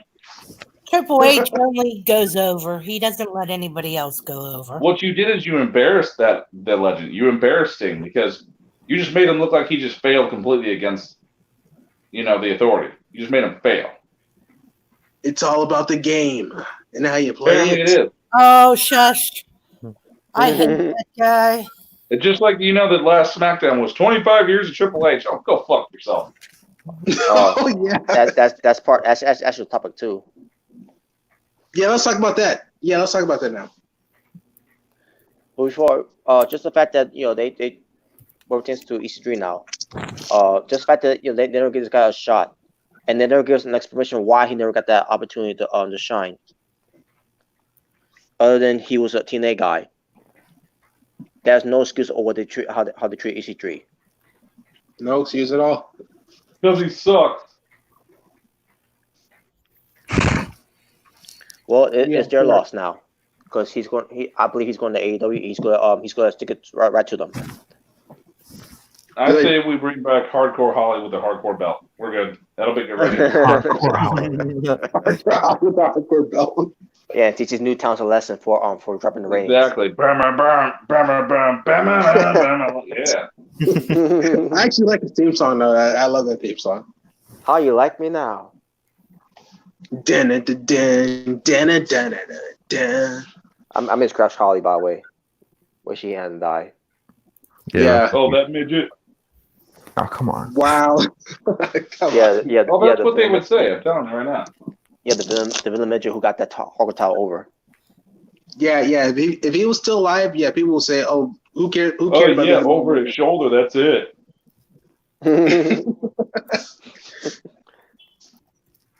So we're gonna talk about Triple H now. Yeah, so Triple H now. So you heard about Triple H. Obviously, at this point now, you should have heard about it. They were celebrating his 25 years on SmackDown. Of crap. On SmackDown. On SmackDown. Yeah. Oh. I didn't watch. Sorry. I only heard about it, but of what I heard, I didn't watch. Shawn Michaels was there. Stephanie, Road Dogg was Well, there. of course, Shawn Michaels was on his knees sucking Triple H's balls. Wow, come on. I mean, they were ribbing Triple H too and all, and also Ric Flair was on via satellite, I guess, because he couldn't beat her, obviously, because he's one of those senior citizens that we don't want the whole coronavirus thing going on. Yeah. But at the just same send time, Charlotte in there. Maybe. But at the same time, you also have Vince there, and like, wait a minute, so Vince McMahon's there, even though this whole pandemic going on. Well, he's a god. There's an excuse for him. Oh God. I mean, hey, it's all about the game and how you play it. I heard something about Vince McMahon saying that if for my family, we will be cheering for you, but if there was fans around and everything, they would chant boring. Just like for your shows. Oh yeah, just like how the shows are right now, and with the Raw ratings tanking. Yeah. Yeah, exactly. Look who's talking, Vince. He really said that? Like, what the fuck? Yeah, I heard he said that. First of all, these fans will not be cheering boring to Triple H, because these fans will bow down to the King of Kings. Yeah, they love Triple H. Yeah. I mean, Because they're stupid. Okay, well, I mean, WWE fanboys are stupid. They are stupid, but I don't mind Triple H. Me personally, I don't. Now, when you talk about Triple H, they talk about him being in WWE for the last 25 years, because obviously he started back in 1995. Mm-hmm. And I thought to myself, wait a minute. So we're talking about Triple H here. So we're not talking about his time in WCW too, when he was terrorizing. Oh, of course. That was awesome. Yeah, just like that 30 never years. existed. Yeah, That's not cool. just like 30 years with the Undertaker. Exactly. When Triple H debuted, he looked just like Medusa. Oh God. It looked like when I've seen his old pictures when he's in WCW. He looked like he was trying so hard to be Ric Flair. Yeah, because he was a fan of him. So, yeah. Yeah, because he was a fan of him. No shit. Yeah, I know. Evolution is a mystery. Okay, now I liked Evolution. I did And too. I like that theme song. So let's recap his recap his 25 years when he first started as the Blue Blood, Hunter Hearst Helmsley. Boo. The most boring gimmick I've ever seen in my entire life. To me, it was compared to WJ Jeff Jarrett. How ironic, right? How ironic, right? Boring. Yeah. Where fans fuck Jeff Jarrett. Exactly. Where fans didn't care about Jeff Jarrett, we're since him being Double J, Jeff Jarrett, the singer and everything, even though he was not really a singer. Whatever, double gay. It's JE double F, JA double R, E double T. Yeah. That whole thing. And no one cared. I mean, it was a character and all that, but at the same time, who cares? Jeff Jarrett's whole career, he made $20 off a T-shirt. All right. What T-shirt? No one. I haven't seen anyone wear a T-shirt of Jeff Jarrett. All the guitar shots, but I never drew a dime. Well, hey, I want to. I didn't even know he had T-shirts. Hold on. I want to give a shout out to Christian Cage because he did acknowledge in TNA about Jeff Jarrett's T-shirt. Don't piss me off. Gee, that's money. I never see anyone wear a Jeff Jarrett T-shirt. Don't piss me never- off. Get the fuck out of here. Never. Not Whatever. even in live crowds. Never seen it. Never seen one. Don't not piss you one. off or what? You'll do it. Oh, don't piss you off or what? Or you'll do a promo with Karen Angle? I've never seen anyone wear a Slapnut T-shirt. Yeah, not even in his day in WCW. I've seen when people they- have them in their collection, but not wear them in public. I've never seen a Jeff Jarrett shirt in public. Not even collections. I never seen anyone of a Jeff Jarrett collection. No one cared about him. Exactly. Well, except for a couple rednecks, you know. Well, I love Jeff Jarrett. That's cool. The only thing I care about Jeff Jarrett, was that he was a good wrestler. Yeah, and he had a guitar. And he knew how to do a great drop kick. Oh yeah, I agree. That's J.A. No, I'm playing. I especially love the way how he punched. No. Yeah. I'm actually surprised he's in the Hall of Fame. To be honest, I never thought he would be in the Hall of Fame. He's on the Hall of Fame because of his gimmick. And then he had to do that fucking cringy, that cringy fucking the sing along he had to do with Road Dogg at the Hall of Fame. Oh Oh my god. god. Well, Yeah. Road Dogg was kissing Jeff Jarrett's ass that night.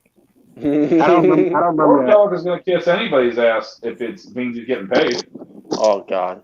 Oh, yeah, I don't remember that sing along thing. Thank God I didn't. Well, that Well, happened. then you missed and out on greatness. it was. I'm pretty sure they were drunk on that night. Maybe they were drunk. I got all this joke around here, slap nut. Fuck ye. But anyways, but yeah, the whole thing with WJ Jeff Jarrett thing is basically compared to the Blue Blood gimmick of Hunter Hearst Helmsley. No one cared about it. The Yeah, hell don't care I about it. am. The only time they care about it, the Blue Blood, is that he got buried by Ultimate Warrior in WrestleMania 12. I'm full of shit. No, I remember that. 5-star match. Yeah, that was awesome, dude. I'm glad Ultimate Warrior was a dickwad that night. Yeah, he was. Wasn't he with Sable in that night? Yeah, he was. By, Oh, Sable's. Sable was looking extra delicious. Mm-hmm. Oh, she always did. Mm. by the way, Go ahead, Tristan. by the way, Triple H recently did like an interview where it pertains to his 25 years. With The Rock sending him a video and all that. Oh, congratulations and all that. Mm-hmm. Fuck During- off. Yeah, during that interview, Triple H, he was asked, what was one of your favorite WrestleMania moments in his career? Triple H brought up the Warrior match, and it's like, Triple H, you're so full of shit. Exactly. You're just saying that Unless he was joking. I'll tell you what. Unless he was- If Warrior never came back to that company, you would have never said that shit. Oh no, Robert, he was serious. He was serious. Oh, he was serious. Mm-hmm. Wait, he was Well, it's actually not- serious about that? Well, it's not funny now if he's going to acknowledge You it. would Then. have never said shit. Well, it's not funny now if he's going to acknowledge it. Then that's the whole point of me bringing it up in the first place. I got to pedigree Ultimate Warrior. Yeah, he no sold it. Yeah, and then you got to drop the ratings. But yeah, but think about it too. Ultimate Warrior returning, Hunter Helmsley debuts. Basically since WrestleMania. Triple H gets his offense. A cheap shot offense first, and then start getting some offense. Pedigree, Yeah. but then Warrior, and then in the end, Ultimate Warrior just buries him. Which Great. was awesome. Great showcase. Yes. Yeah, that was actually in the 2K showcase in 2K15. Mm-hmm. No shit. Yeah, I heard it was, and it's great. You guys are petty. But before you continue, when Triple H said that, I'm like, dude, you're so full of shit. That's not your favorite WrestleMania moment. So come on. Dickwad. So why would your favorite moment be getting buried by Ultimate Warrior? Because because he came back to the WB and he's dead right now, so I have to say it. Wow. Pretty much. much. Because Vince told him to say that. Vince probably told him to say it. Exactly, it's true. If Warrior never would have came back to that company, they wouldn't have given a shit. I mean, hey, Judge, Look no further than that burial documentary they did on him. Exactly. Yeah. Get real. If you actually think that's genuine, you're an idiot. I'm surprised he didn't say his favorite match was him versus Sting. Nah, probably wouldn't. Yeah, then I would take it as a grain of salt to go fuck yourself, you ugly fuck. I know, Looking like an old prune and shit. Fuck you. I know. Pissed off if he said that. He's like, "Hey, Triple H, what's your favorite match? Me versus Sting." It's like, "Oh, fuck you." He would have the nerve to say if that was the case. Yeah. The match where I beat Sting. Oh, the one where you needed the whole DX to fight your battle. Yeah, and half-ass sledgehammer. All right, but continue, Robert. And then obviously with him being the 1997 King of the Ring. Yes. Yeah. Yeah. Originally it's gonna be the '96 King of the Ring, but we all know. Yeah, but the current call fucked that up. Yeah.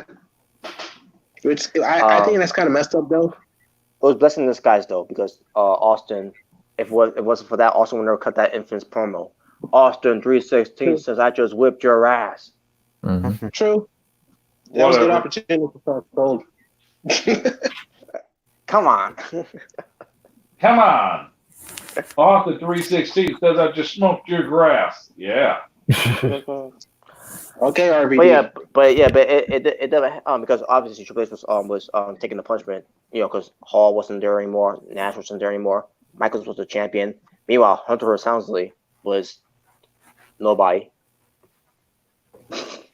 Yeah, he Yes, literally, he was somebody. Literally a nobody. With the blue blood gimmick. Asshole. So he was punished, obviously. And then when 97 came around, he did become King of the Ring, but refused to wear the crown. Because he's too damn great. But Mankind didn't mind wearing the crown, no matter how beat up it was too and all. And that he should want King of the Ring. He can't wear the crown. He's the game. And plus, what was the point of him winning King of the Ring, where at the end Mankind is beating him, in the feud? Yeah, he didn't go for the world title. He didn't even go for the world title. I mean, also Austin didn't go for the title too, but at least eventually that Austin was a made man. We started getting a push, when he started feuding with Brett, in that WrestleMania match and the Survivor Series match. Yeah, I mean, this man had no choice but to go with Austin, because Bret Hart, it was Bret Hart's decision. He chose Austin. Mm-hmm. Like, what are you doing with this guy? Like, let me work with him. Like, because literally, Austin, when Austin was there, he was ringmaster. Barry did anything with him. Even when he was no longer called a ringmaster, he was called his branch should be called Stone Cold, and still nothing for Austin, other than him doing trash talk and wrestling. Only finally for Bret Hart to it finally took Bret Hart, where Vince McMahon decided, okay, fine. So basically, Austin was never going to go anywhere if Vince McMahon didn't have a choice, because Bret Hart made that choice for him.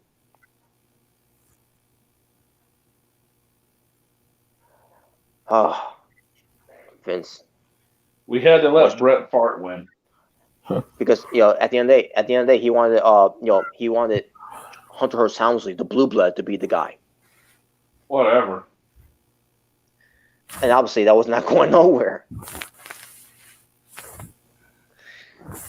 But anyways, also Triple H ends up being Triple H. I mean, even though he still had the stigma of being Hunter Hearst Helmsley, he ends up being Triple H, where he begins to forming with Shawn Michaels, Chyna, and the Ravishing Rick Rude, forming the Generation X.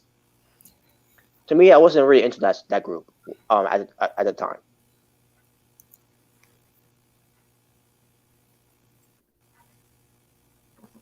Rim? Yo? Well, how about you? Were you when DX was formed at first? Were you into it at the time? I wasn't watching. I mean, like I said, I was a WCW fan. I was watching WCW. Oh, right. But yeah, MWO over DX. Fuck that shit. I mean, yeah, I was obviously an NWO guy. Yeah, I like the NWO, but DX I was not into it, DX because obviously they were all acting all child. Not all of them obviously. I mean, to it was stand there funny for what it was sometimes, but sometimes. I just didn't care for suck it all the time, you know. Yeah, especially the sucker thing. But China would just stand there. Rick Rude, he didn't want no part of that. By the way, obviously you could tell from there. Rick Rude didn't like well, you brought me back for this. Because literally, damn right Rick Rude came back on that year, and he's like, "This is what you got me doing." Yeah, Rude, China, Triple H, and Shawn. Yeah, and then Rude decided to go to Nitro. You know, it was the same year. You know, when I think about it now, I think DX. I'm starting to think DX was basically like a parody of NWO. That's what I'm thinking. NWO. Well, NWO was first, then it was DX. That was the only reason. If NWO didn't exist, DX would have never been created. Exactly. Yeah, that's what I'm thinking. That's what I was thinking. Because it seemed like they were trying to, be a parody of NWO. Even when they reunited Triple H and Shawn Michaels in what was it, 2006? Mm-hmm. Yeah, 2006. I swear to God, that reunited DX was so cringy. But yeah, it was cringy though. I did, dude. What the fuck? I did laugh at some of the things they did, but other than that, yeah, it was cringy. I mean, dude, every dude with those glow sticks, I was like, this is pretty gay. What about when DX personated? They sold though. That's the sad part. We're going to charge you with this much money for a glow stick. You can get it at a dollar store. Yeah. I didn't mind DX in 2006. It's better than what they were doing in 2009. Look, I was into it a little bit, but at the same time it was cringy. Especially on them moving into the PG era. Slowly moving into it. Yeah, that's what I said. Yeah, that's what I said when they were. Yeah, and then it became even more cringy in 2009 with PGDX.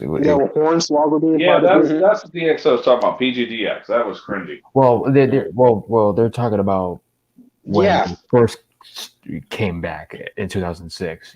When it first started. When that wasn't so bad. That later one was just woo.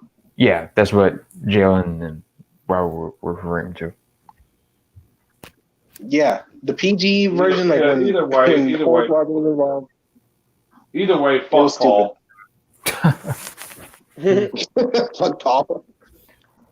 But the first incarnation of DX with just Triple H and Shawn and Roode in China, it was. It was cool. Yeah, I liked it. I wasn't feeling it at the time.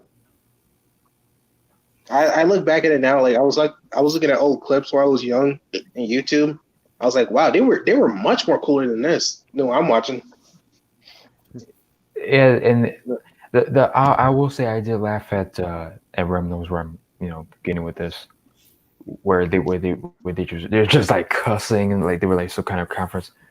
Yeah, we agree. It's like we agree not to say fuck shit or like fuck shit and all that. Watch your fucking mouth. Yeah, Shawn. Some guys are probably thinking, I like that one where Shawn shows butt cheeks. Oh god, no. That's the gayest thing I've ever heard. Hey, what's your favorite memory from DX? Oh, I loved it when they showed their butt cheeks. What? Or the one where he was, I got one. When he looked at that fan in the front row and he was doing the blowjob symbol to the fan, making it sound like the fan sucked dick. Like he had that fucking Canadian flag up his nose. Yeah, but I will say I did laugh at that video where Triple H was reading all the words he can't say, like shit, and Shawn was like, "Oh shit, watch your fucking mouth." Fuck. And that was after what happened with the Montreal screw job, and Rick Rude was gone at that point. Yeah. But yeah, other than that, snippet that they did. Other than that, I didn't really care much. Mm-hmm. Yeah, and next we go to Is this where we go to the game when he started becoming the game?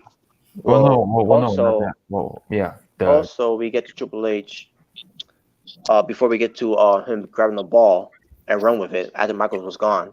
Yeah. The whole I mentioned the Montreal Screwjob where Bret Hart didn't want to do business. Like if he's not gonna do business, we're gonna do business for him. Yeah, go fuck yourself. Or the WWE 13 version. If that like what? Oh yeah, I remember that too. Yeah, I actually remember seeing that. Oh man, I thought that was cringy though. Like, wow, really? So basically, they're telling us that Triple H they basically telling us Triple H had a hand in that. They basically said, Bret Hart, we're fucking you up tonight. That's pretty much what they said. Yeah, exactly. We're screwing you tonight. That's what that was. Yeah. But I saw Bret Hart's wife in that documentary. She had Triple H back against the wall, and she was yelling at him. And he's insisting that he had nothing to do with it. Oh, yeah, I remember that. She's like, you should feel really bad. You know damn well what I'm talking about, Hunter. You know damn well what I'm talking about. Yep. He kept No, lying. I don't. I swear to God. Shut up, you fat bitch. What? He probably can't even get his dick hard. He was all meek and sheepish with her too, wasn't he? Yeah, you Brett needs some of that blue chew. Damn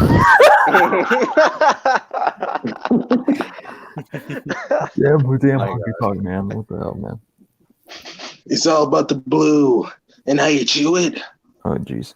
Oh man. Oh my God. But then we get to Triple H. After Michaels was gone, obviously he had that back problem since the Rumble against the Undertaker, that casket match. That's what Triple H took the ball and ran with it, and formed he ends up being the leader of DX, bringing in X-Pac, who came from WCW at 6. His name is X-Pac. With a new name. Oh God. Well, he was the 1, 2, 3 kid first. Mm-hmm. He goes by main names: the Lightning Kid, the Kid, and whatever kid he was. 1, 2, 3, 1, 2, 3 kid. 1, 2, 1, and then 1, 2, and then 1, 2, 3 kid. And get it? 3 + 2 + 1. He goes by main names basically.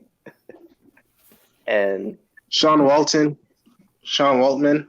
Yeah, Sean Waltman. At one point, music was named Sean Waltman. And then obviously the Outlaws, Billy Gunn and Road Dogg. Oh, they've been you teasing didn't them, know? and they've been teasing them at one point. They was going to be part of DX until finally they went with them. And then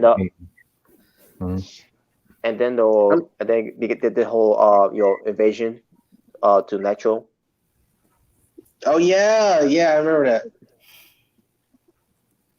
You know what's funny? WCW sucks. You know what's Shut funny? the fuck up. You know what's funny about that the New Age Outlaws? They actually did an interview. Some of you may know about it, about how about the Outlaws actually teaming up with Triple H and Shawn, and they were like, oh.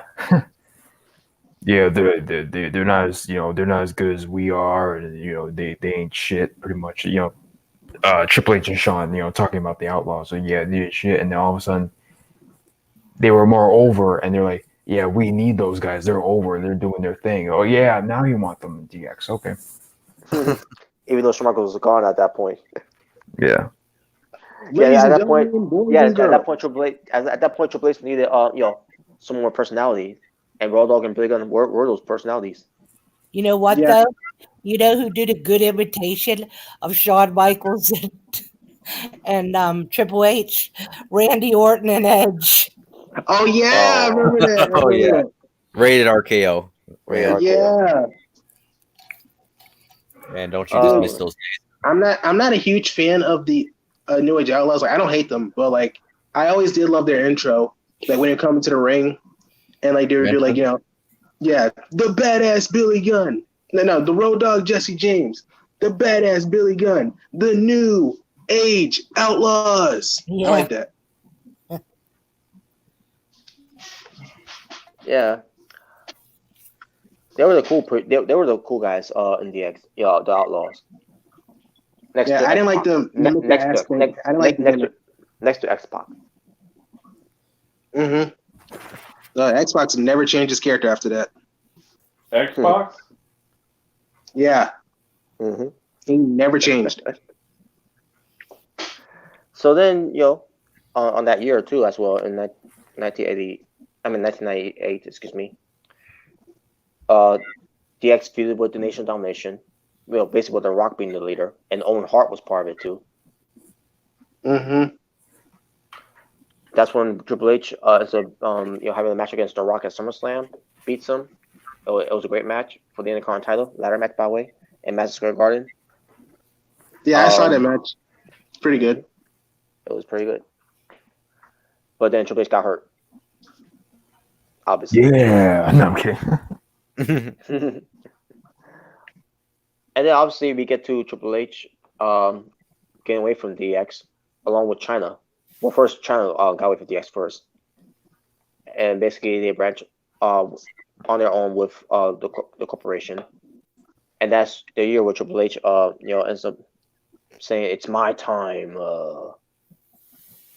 Basically he ripped up the in a way he ripped up the gimmick of the franchise Shane Douglas. Yeah, he did. Oh.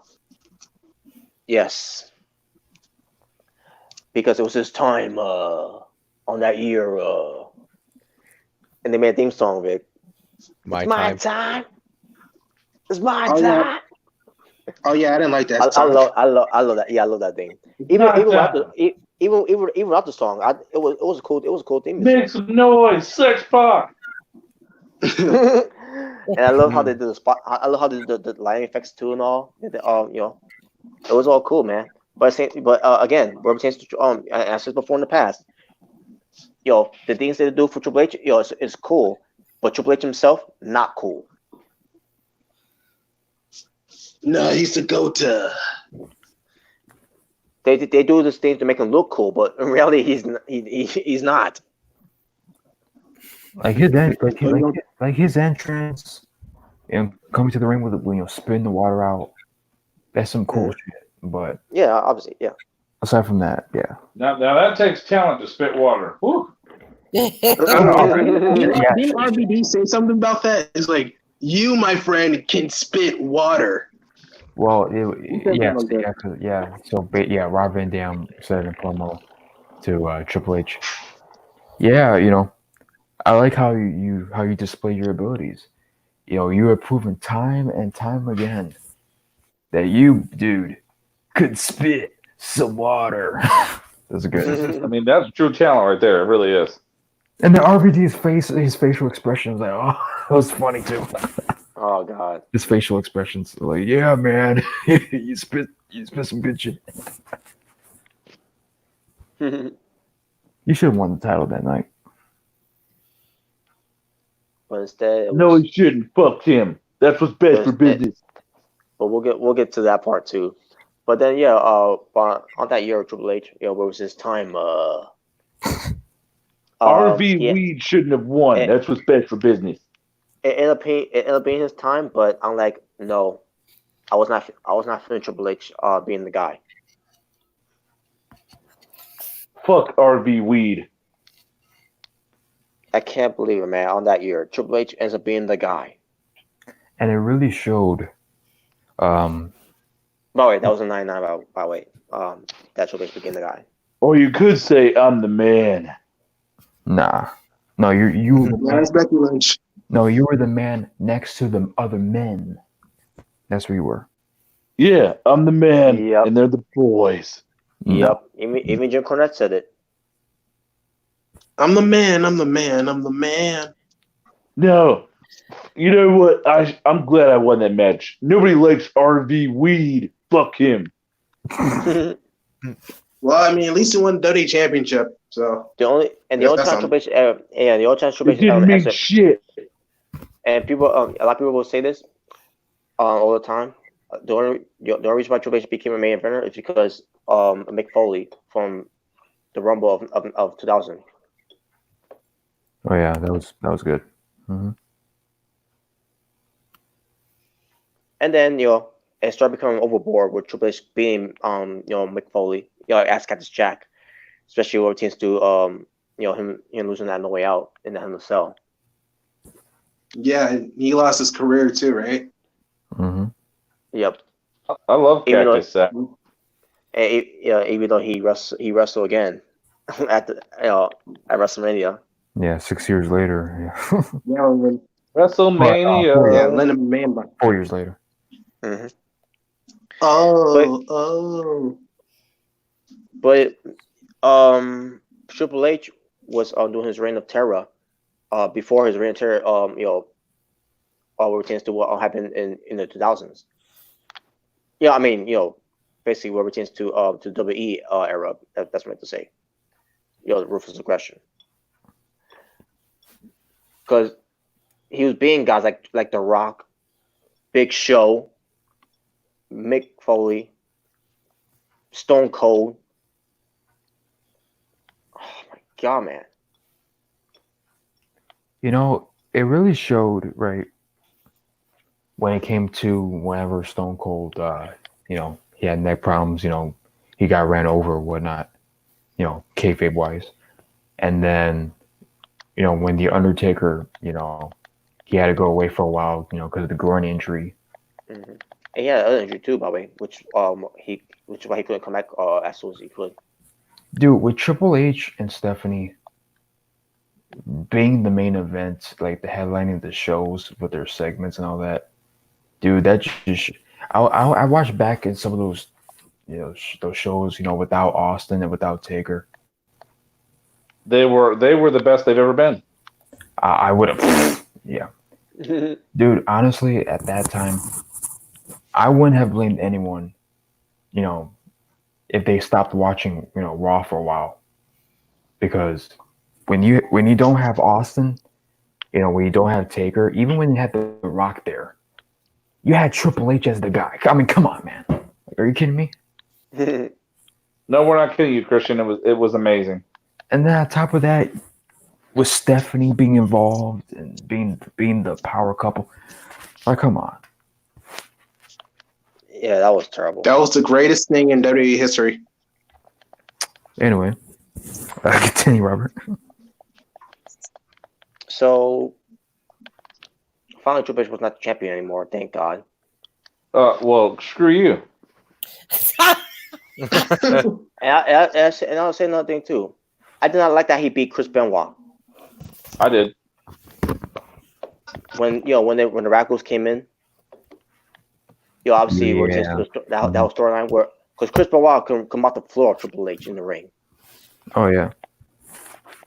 and the fact that Triple H had to beat Chris Benoit too was a fucking joke. He couldn't even use a mop. Or Moppy. Moppy, I miss Moppy. I'm going to head out of here. I don't know if you're still there, Jordan, but if you want to come in, and I will see you guys tomorrow. We're doing the show, right? Yep. Yeah. AEW Dynamite. AEW. Okay.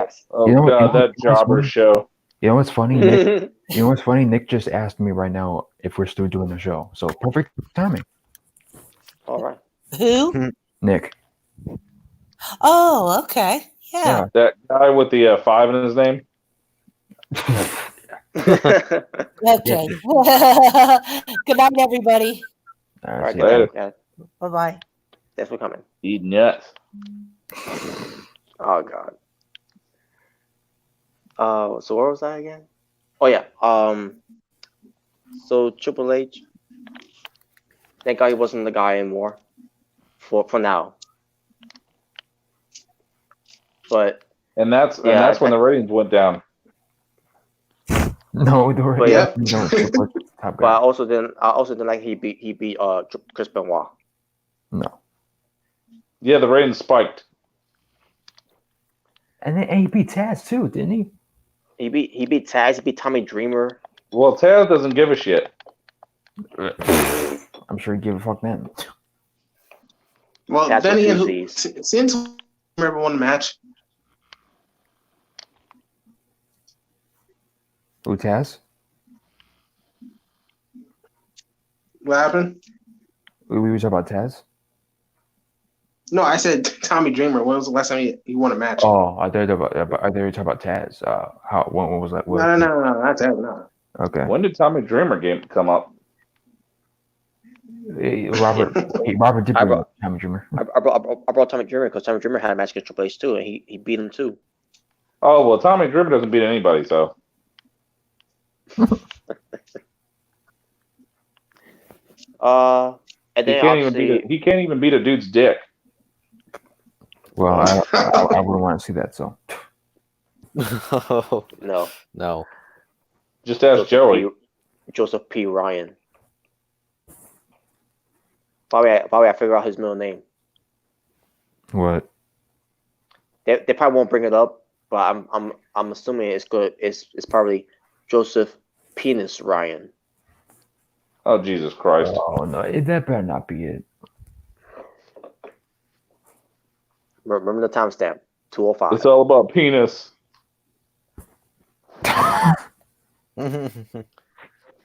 Anyways, back to Triple H. Unfortunately, Triple H 2001.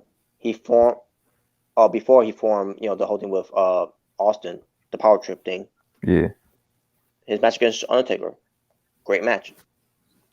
Yeah. Not just any Undertaker, the American Badass Undertaker. Yeah, that was good. Good shit. Also good that he lost. Yeah, I remember Triple H's interview with the Raw after WrestleMania. 364 days I've been kicking everybody's ass. And then I got in the ring with Undertaker and all that, and now him. And then I forgot exactly how he was saying what he was saying, but he was like, "Oh yeah, I loved every minute, every second of it." I'm like, everything we did, I loved. I'm like, Triple H. It's like you're making it sound like you and Undertaker, had some hotel shit going on or something. Like what the hell? Just like Triple H had to have that last victory against Taker, he just had to have that.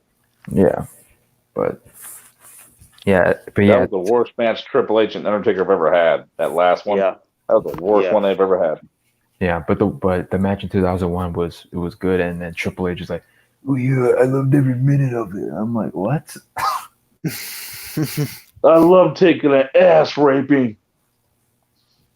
Every move, every kick, everything we did, I love. I'm like, I can't wait to get in the ring with him again. I'm like, what the hell, Triple H? I love it. I like it. I love it. I want some more of it.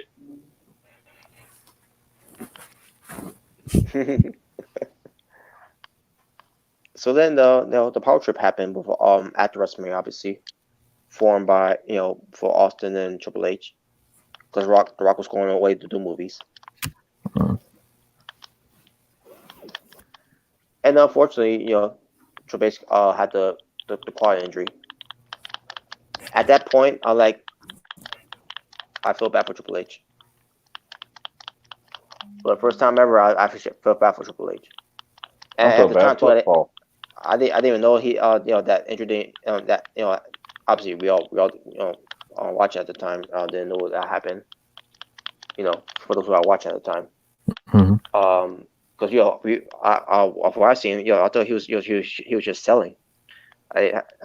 Nothing my mind crossed that he ended up being hurt and ended up being gone for the rest of that year.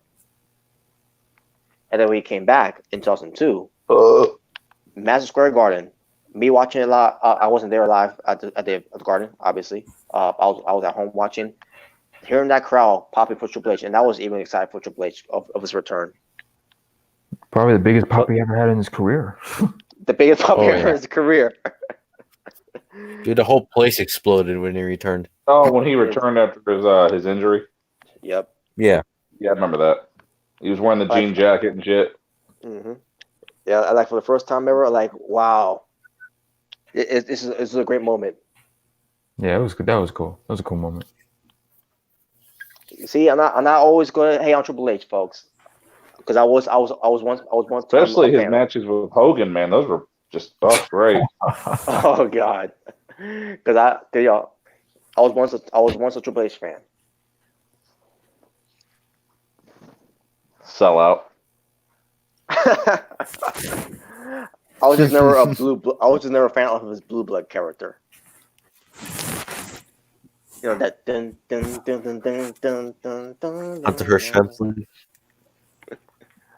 Sound like a music that's playing for Dracula or something. Sounds like an old PS1 boss fight theme song. And the blue blood house is that the boss. But yeah, and later on, obviously Triple H won the Rumble. He went to WrestleMania to face Chris Jericho in the main event of WrestleMania, and it was a flop. WrestleMania. Yeah, dude, the fact that they had Triple H and Jericho at last. What the fuck was that? What was that? What the fuck was that? Somebody trying to play some fucking Soldier Boy? Anyway. Yeah, you say. Triple H and Jericho. I don't know what they were thinking having them last after Rock and Hogan. Yep. It's always been a pattern with Triple H too. Where he's in the championship match, which ends up being for in the main event of WrestleMania. It's always that one match that ends up being better than his match, and he's like, "Damn it, I'm gonna go top that." Yeah, but Rock and Hogan should have made event at that WrestleMania. Exactly. No, they shouldn't. Fuck them. The fact they build up, the main icon versus icon, and the way that the crowds were popping for Hogan. Yeah, that was Hogan. Because that was Hogan's, return to WrestleMania after so many years. Mm-hmm. After he buried Yokozuna.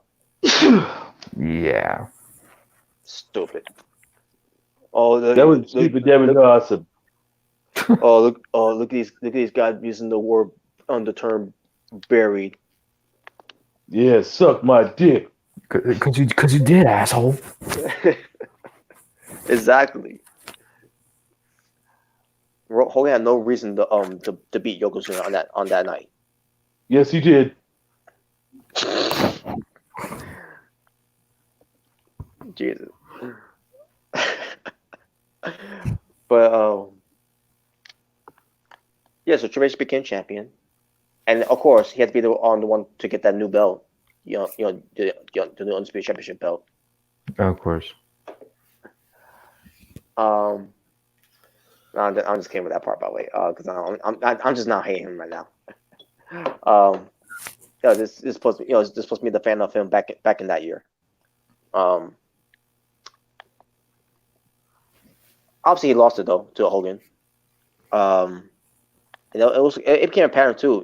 Triple H won it. A month later, he loses to Hogan. Hogan wins it, and a month later loses to Undertaker. And then The Rock, and then a month later, Undertaker loses. Well, he didn't actually lose the match, but because of the triple threat match, Vengeance. Great triple threat match of all time between Undertaker, Kurt Angle, and The Rock. Oh, yeah, one of my favorite of all time. Yeah. Man, that was a great match. And obviously Undertaker lost the belt. Well, actually, Undertaker lost the belt 2 months later. I remember. I find it funny going back to Hogan and Triple H. That, Hogan actually out politicking Triple H. That's funny. That's funny. Well, Hogan's got that ego. Yeah, he made his big comeback that year. So. Yeah. Oh man, but then but Triple H's run, he became world champion. He basically was handed the belt. Yeah, the undisputed and the world heavyweight. It's like, jeez. Oh my god! And then that's what. Well, obviously, the reign of terror then started 2003. But it was also on that year, 2002, by the way. Going into the Ruthless Aggression era and and the new name of WWE. Mm-hmm. Everyone's first storyline. Katie Vick.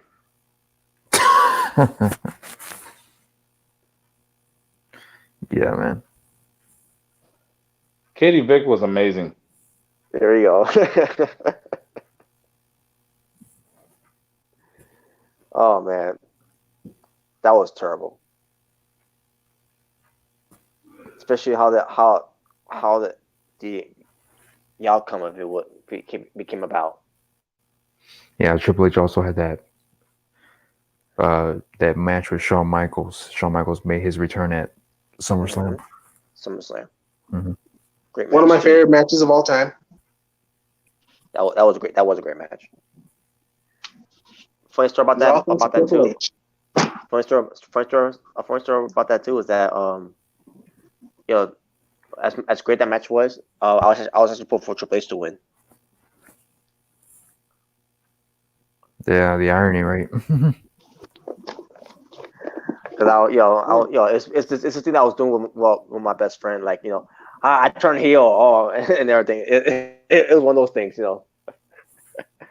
Oh man, and I told my best friend that night too. Like actually, I was actually going for Triple H, so I could say I turned heel.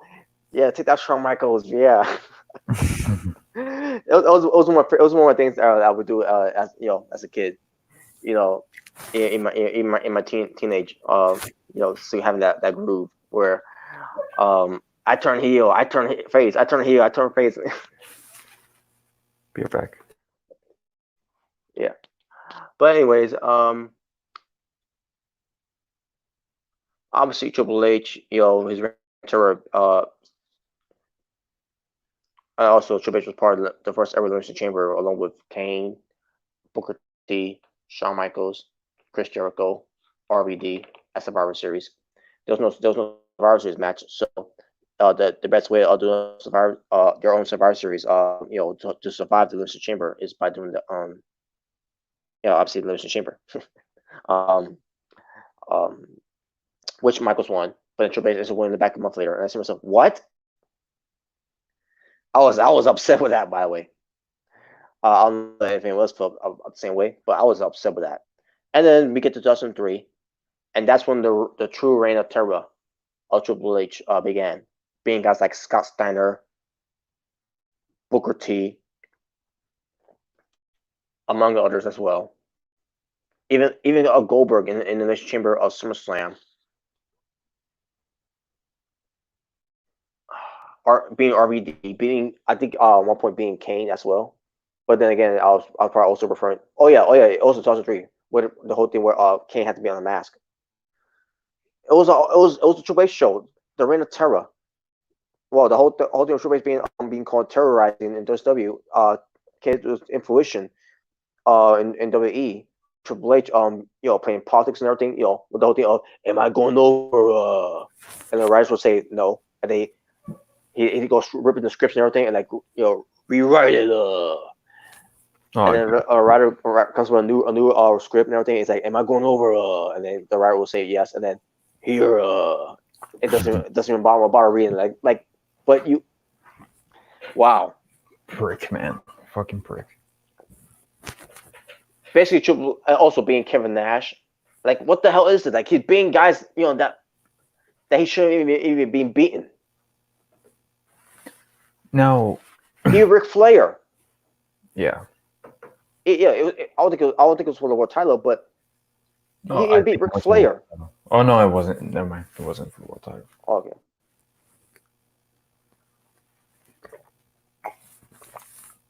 Now, there's something else.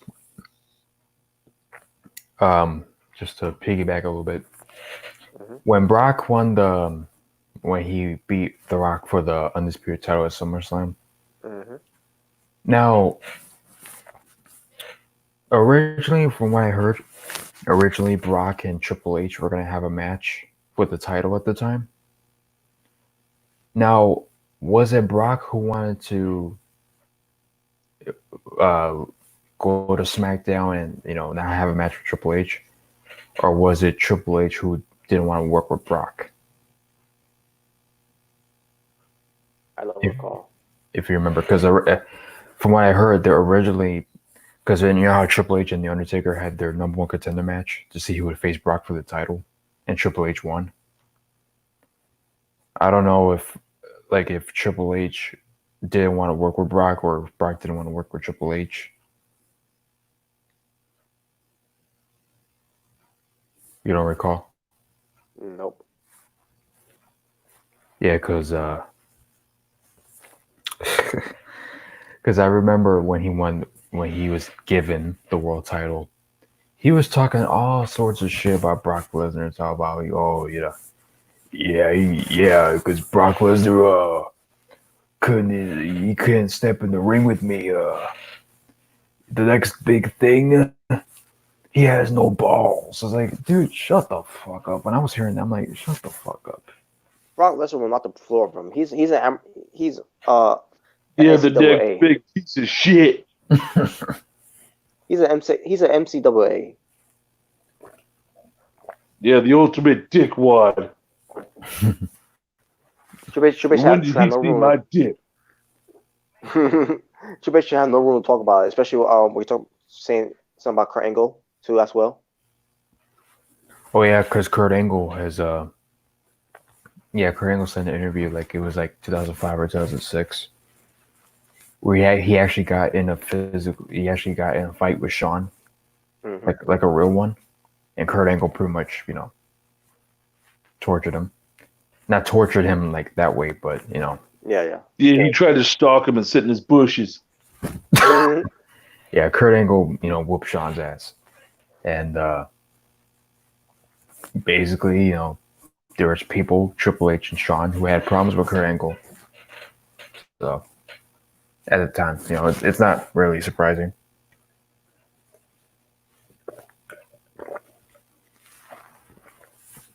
Because Triple H's always been jealous. Obviously. Of people. Even to CM Punk. Mm-hmm. But also, Triple H, his rant will continue on, obviously. Now, even though Goldberg has beaten him, because Goldberg, had to, was booked to be a monster to destroy Evolution too in the process. Mm-hmm. Well, that's nothing. Triple H obviously forming Evolution. It actually started back in 2002 into, but then also in the ring, Orton got hurt, Batista got hurt. Orton came back in 2003, and then Batista came back later on. So he ended up getting hurt, which is his return was delayed for a while. But he hasn't come back anyways. And Evolution, was in full force. And at one point, Evolution became champions. All of them, yeah. Randy Orton became Intercontinental champion.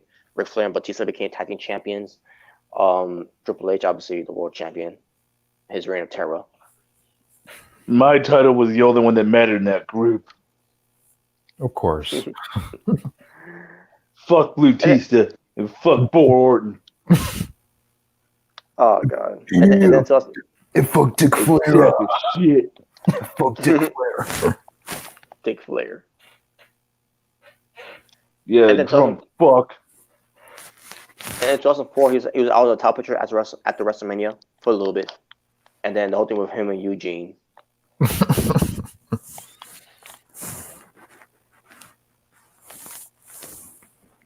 After that with Eugene, which I did enjoy that, the match they had some sound despite Triple H winning.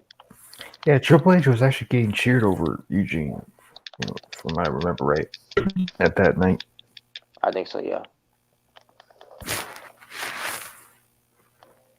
And then of course, when excuse me, or Randy Orton got his big moment, when he beat Chris Benoit.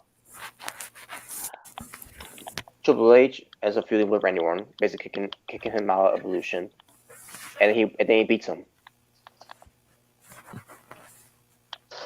Just like that. And then what happened after that? Triple H ends up losing the belt later on, where they did this whole thing where, we're gonna we're gonna decide who's gonna be the world champion at in 2005 in the Elimination Chamber, which was gonna be in New Year's Revolution. And he did, and we know he became champion again. Also, that's when he basically Evolution started falling apart. Batista became the guy.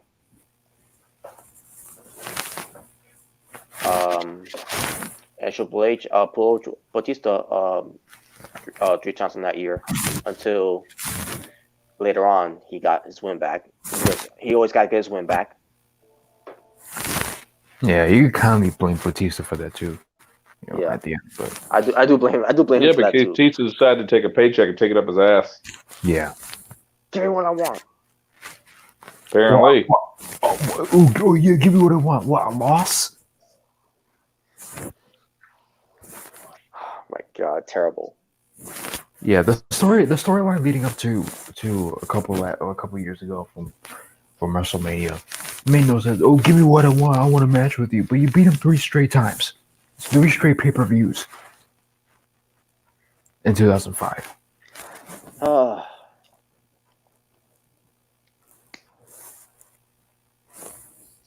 on. So Triple H ends up feuding with Ric Flair later on. Mm-hmm.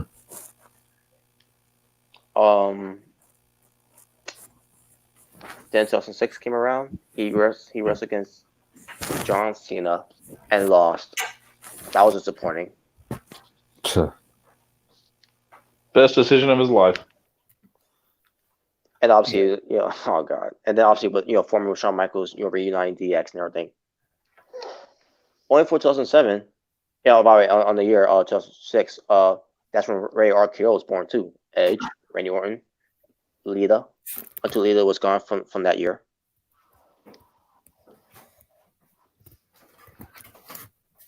But yeah,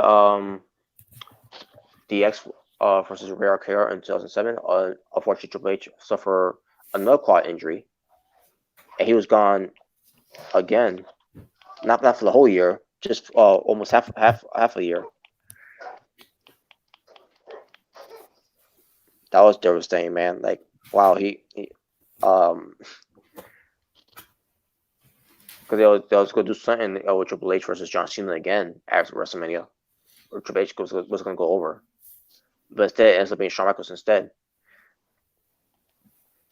So basically, Triple H missed out on WrestleMania from there. That was also a horrible year for wrestling after what Chris Benoit did. But I don't want to get into that. That was just a little reminder. But Triple H came back and he had to wrestle against King Booker. Oh Jesus! And of course, he had to beat King Booker because it's Triple H. He's always got to come back to beat something that's over, and kill it. But then again, that was dying down anyways because Booker T went to Raw. Oh, I'm sorry, King Booker went to Raw, and that was it for Booker T from WWE. He was gone after that. So so basically years later, Triple H, he sometimes we do some reunite with DX thing, and then and then they always got put the belt on him numerous of times, which. Again, I didn't mind it at the time because I was becoming a big fan of Triple H from there. Basically put the time him numerous of times and everything. And then he has been in a predicament again where Michaels and Taker WrestleMania 25, great match, and Triple H was like, "Damn it, I'm gonna put the top title." Yeah. I guess his blooded feud against Randy Orton, which that was an intense build up too and all.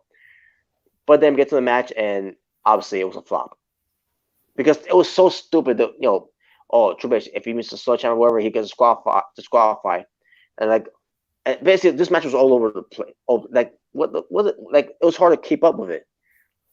Yeah, even if even if they were before Taker and Shawn, the match really wouldn't have been much. Mm-hmm. Oh, and also they revealed that Stephanie and Triple H had been they were married in real life, and I we kind of already knew that. we knew they got married in 2003. It was leaked out during that time. So, and the fact that they kept that as a secret all this time, even though it was the worst kept secret in professional wrestling history, we knew they were married. We knew they were a couple. Yeah, like even like I think it was late 2005 or late 2005 or early 2006. The night where Bischoff was getting fired or whatever, and like Triple H was in the parking lot with Vince talking, and Vince was, man, like, I know he was trying to be somewhat like funny or something, but Triple H, this is Stephanie Triple H, sure, you guys have met before and all that, and then Triple H and Stephanie were smirking at each other and all that. It's like, come on, we knew. Oh yeah, we totally don't know. I don't know. Yeah, exactly. Why are you trying to sort out intelligence? Even before that segment. Yeah, I remember that segment too, by the way. But even I think it was 2005. It was that year because that was the year that everybody got quote unquote fired. Yeah. And that was also the year that John Cena went to Raw, as WWE champion. And that's where it all ended from there. Oh God, yes. Now at the time I was still a Cena fan at the time. But after he lost the belt and then Edge won it and then Cena ends up winning again and it's becoming a pattern that Cena was going to be the guy, which means he's going to be winning on the belts like Hogan was. But then it got even worse because he started winning more championships after that. Like, come on, stop giving the belts. Give someone else a chance. Mm-hmm. What about Lashley? What about other guys? Lashley sucks. RVD did. Oh God. Well, RVD did have a chance, but then he blew it. He got caught. Along with Sabu. Yeah, that's what I mean. they got caught. They got caught. But like, give someone else a chance. Even the Jeff Hardy. Cena had to beat Jeff Hardy. I remember that Raw episode. A fan ran in there. During the main event of Jeff Hardy and Cena. And like really, Cena had to beat Jeff Hardy, even though Jeff Hardy is selling more merch than Cena, and he's more popular than Cena. No, Cena's more popular.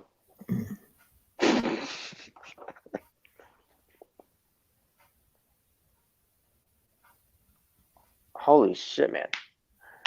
It was ridiculous with the Cena push. And this is wondering why the fans left.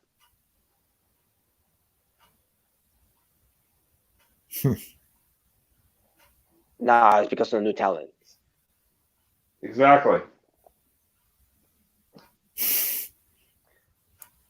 Oh my God. The new talent. That's too new talent. It's always been the new talent. We don't like midgets. I'm sorry. They just don't draw ratings.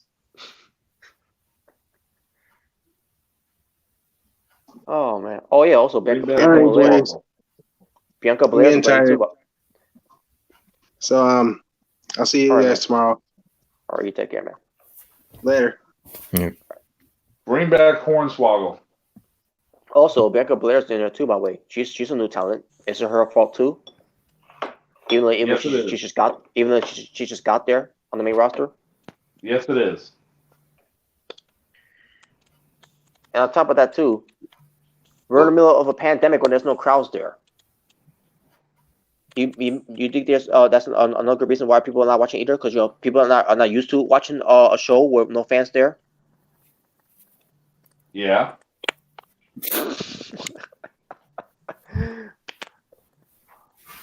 Wait, so what was that with Triple H now? He was mad. He was getting mad because he couldn't follow up the Taker and Michaels match. Because he wanted it. Yeah, exactly. Oh man. And then of course, a year after that, he had to beat Sheamus. Yeah. Right. A newcomer. The same Sheamus that Triple H will go to bat with. who goes to the gym with. They work. They're on their workout buddies.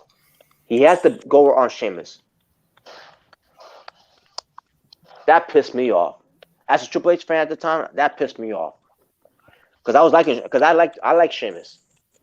I was becoming a big fan of Sheamus on that year. And they had to fuck it up. Oh, but they made it up for us later on. I don't give a fuck. It's WrestleMania. Like, what the fuck, man? Botchamania.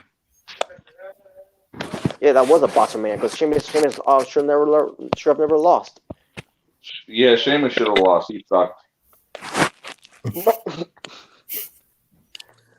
Damn it! Oh my god!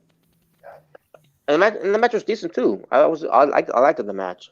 I don't know if anyone else felt the same way, but I just hate that Triple H had to beat him.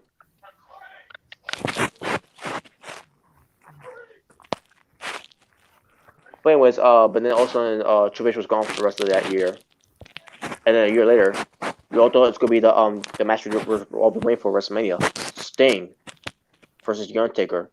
Unfortunately, Sting didn't want to leave.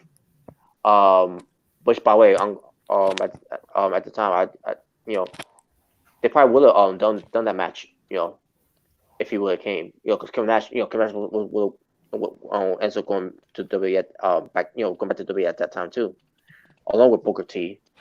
But Sting, he just had that gut feeling that he felt like he, obviously, we wouldn't know until years later what they did with Sting. But imagine if Sting would have came and we would have finally got that match between Taker and Sting. That would have been nice, but hey, WB as a whole, what if, Mm-hmm. Yeah, that's a good question. That's a big topic of what ifs, But instead, it was Triple H. And at first, I didn't know what to think of it at first when they did that. Obviously, when it first happened, what does it mean when Jason Undertaker coming out there? And then Triple H came out, and then also the whole staring of the WrestleMania sign. No pointing yet until they I don't know when they started doing the pointing thing, but all they did was just stare at the sign, and say nothing, by the way. Other than Taker doing the kind of dope symbol, and then Triple H doing the second, and that was a WrestleMania match, and it ends up being a good WrestleMania match.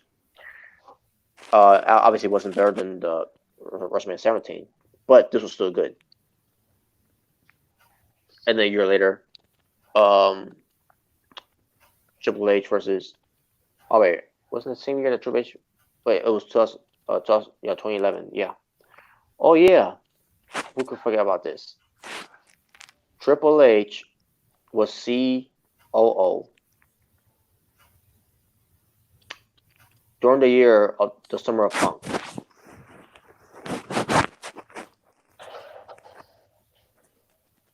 He had to come out of retirement.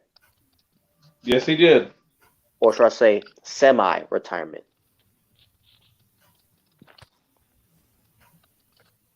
Because that's supposed to be the the storyline pertains to Triple H being the COO, because this man, in storyline, you're relieved of your duties. You said duty. That's how he said. That's how he said though. You know how Triple H talks. I'm sorry. I love you. But anyways. But yeah, he had to come out of retirement on that, to face CM Punk and beat him. Only for him to go back to his semi-retirement of being the COO on TV again.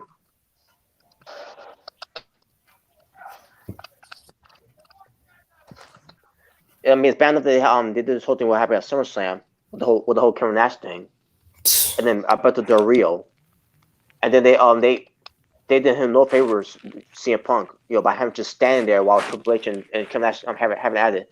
Basically, CM Punk was nothing out of those two. And let's not forget about Triple H versus Kevin Nash. Those matches were just WrestleMania moment.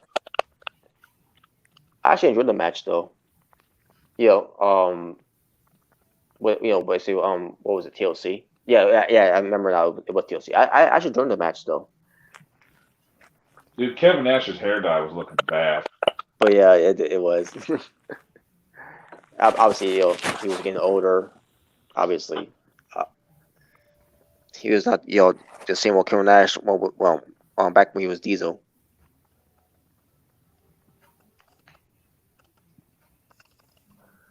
But yeah, but the fact that Triple H did that to the CM Punk, and his excuse, by the way, on that, and I got CM Punk came out when he did that Starcast last year, where he said, that Triple H said, I tried to have you go over but this man wouldn't listen.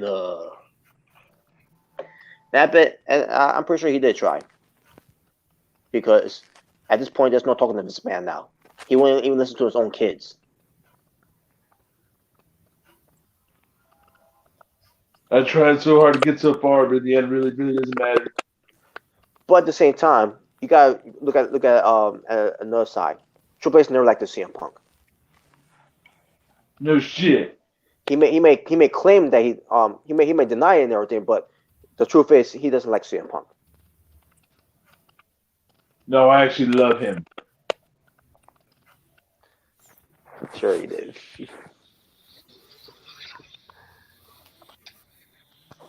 But then obviously we find it to Triple H and Undertaker again. This Undertaker had the mohawk, and that wig was not fooling anyone, by the way. Because we all knew at the time he had his head shaved.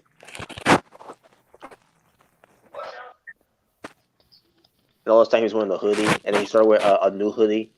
Basically looked like he's coming out of Mortal Kombat.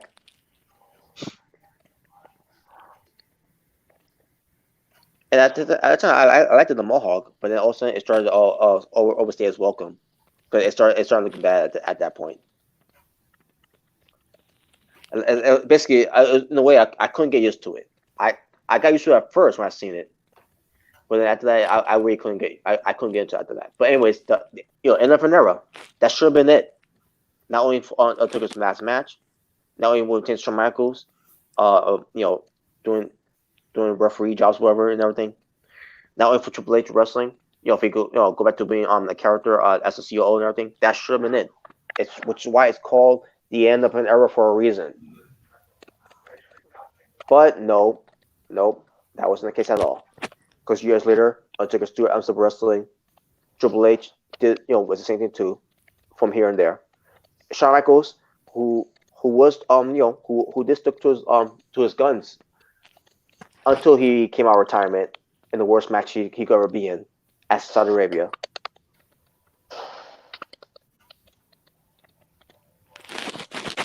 DX Spurs of Destruction. A match that should have been done years ago.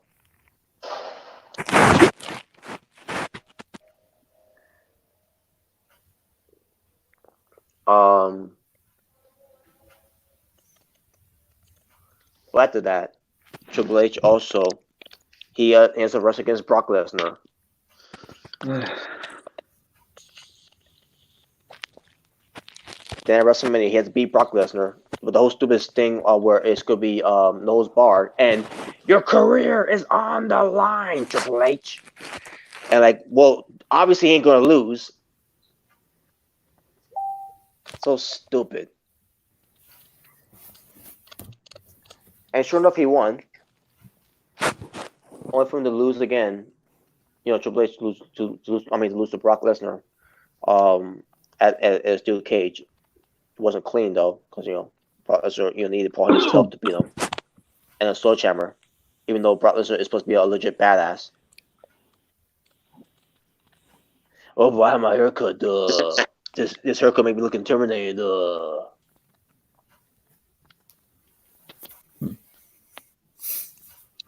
Now, obviously, after that, Triple H, him being the COO, and then also on the Authority came about. And we all know how that turned out. Terrible. It turned out great, Robert. Don't be a hater. Don't be a lemon, be a rosebud. Terrible.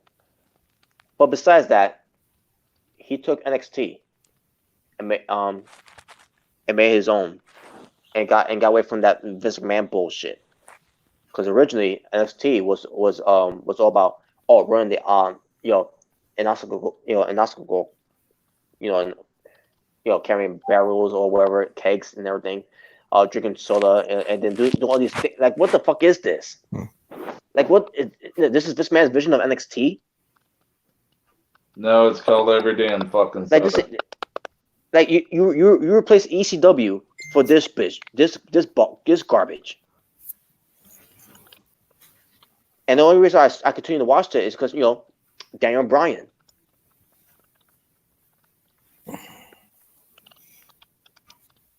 And you see these new guys in there. Obviously it's Wade Barrett, Darren Young, excuse me. Heath Slater, Justin Gabriel, Michael Tarver, David Otunga. David Otunga, I knew who he was from Fable of Love. No. It was actually I Love New York. Yeah, I Love New York. That reality show. Am I forgetting anyone else? Oh yeah, of course. Ryback, who was called Skip Sheffield. Yep, what do you do? Basically, those were the nexus. But point is, I watched it because of Dan Bryan, but then also I started seeing these characters developing, like Heath Slater being the one man rock band, Justin Gabriel with his athletic skills, and on top of that with his I think it was either his uncle or father that was also a wrestler. You have David Otunga, who's an original rookie, by the way, because he's just started. Meanwhile, you got the other guys that are already been doing this for 5 to 10 plus years, and Daniel Bryan was the one who had the better experience, obviously. Wade Barrett, I was liking the Wade Barrett character. Derek Young wasn't into that much with the whole hair thing he was going with and everything. Especially with him being the CM Punk. Skip Sheffield, I'm like, it's just something. But at the same time, I knew who he was though. Ryan Reeves. But anyways, the point is, Vince McMahon's vision of NXT was garbage. You had little wrestling and a lot of these garbage segments that he thinks is good television for a wrestling program.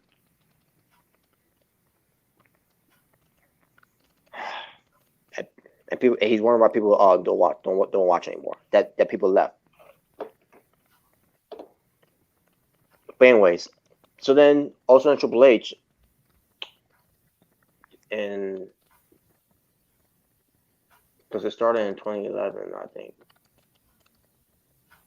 they started taking NXT, and it went to a new direction, along with Dusty Rhodes, William Regal, Jim Ross, a few others I can't remember. But basically, Triple H, took that, he wanted to take NXT, and and the rest is history. But at the end of the day, what does it matter with NXT? Because with these new guys from NXT coming to the main roster, just gonna have the ratings drop down when it comes to Raw ratings, according to Vince. And on top of that, what does it matter with these with NXT if you're just going to bury these guys that's going to be there to help your company, and you're just going to go with the old guys, Goldberg. Wow, great job. But besides that, Triple H,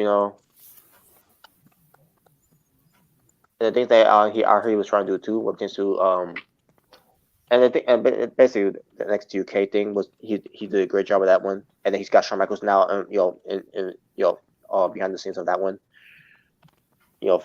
and then he's trying to do NXT Japan, which I think is why he's he's in partners with Person Noah, and I'll try to remember other Japanese promotion as well, and also trying to talk to New Japan in a way as well. With the whole thing where he was talking about with Brody Lee. So I'm thinking he's that's what he's trying to do with NXT Japan, but as of right now, that's not happening because this whole pandemic going on. But Triple H, 25 years, obviously he became WWE champion again, obviously. For that Royal Rumble match, where AJ Styles made his debut.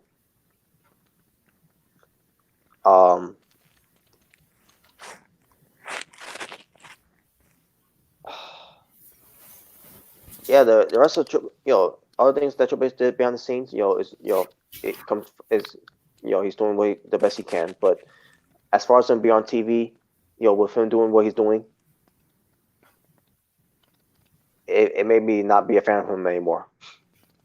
And on top of what he's been doing behind the scenes too,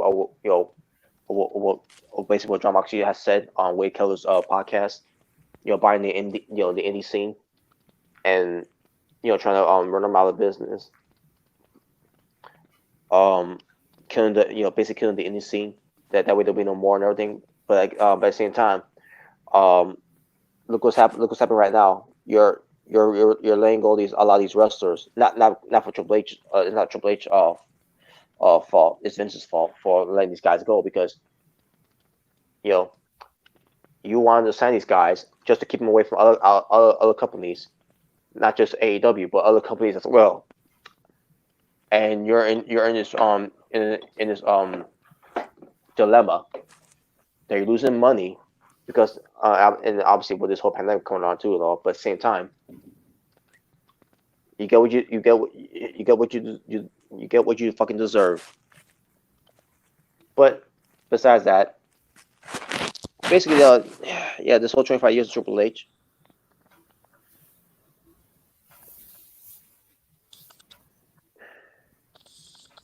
it's been all right for most of it. Other than that, nothing else to say about that.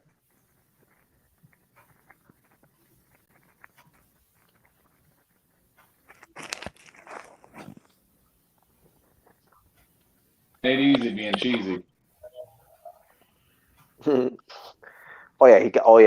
He's also in the Hall of Fame with DX, and the whole thing with China,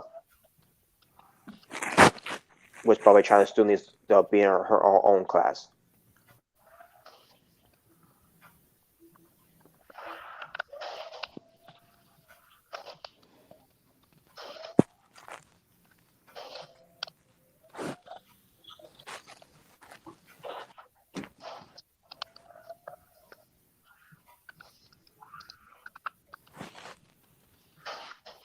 Are you still there? Or Omega Ray, are you still there?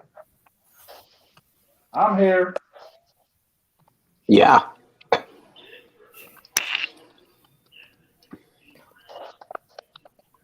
was wondering if Omega Ray is there, so you could talk about his story.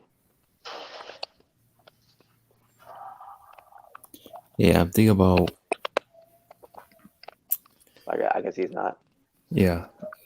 I was thinking of actually saving the other topic for another time. That's okay. Mm-hmm.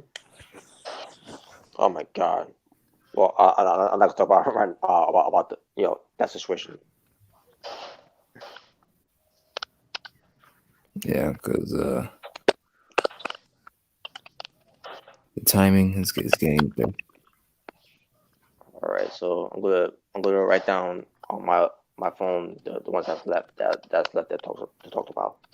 And as far as Triple H, I don't give a fuck about him. his career. It is what it is. Okay. Yeah.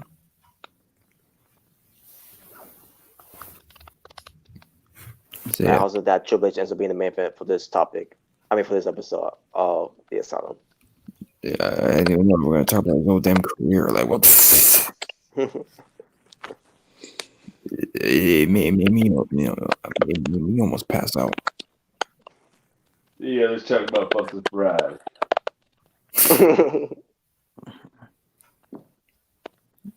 Yeah, so we'll see you guys in a different time. We have now.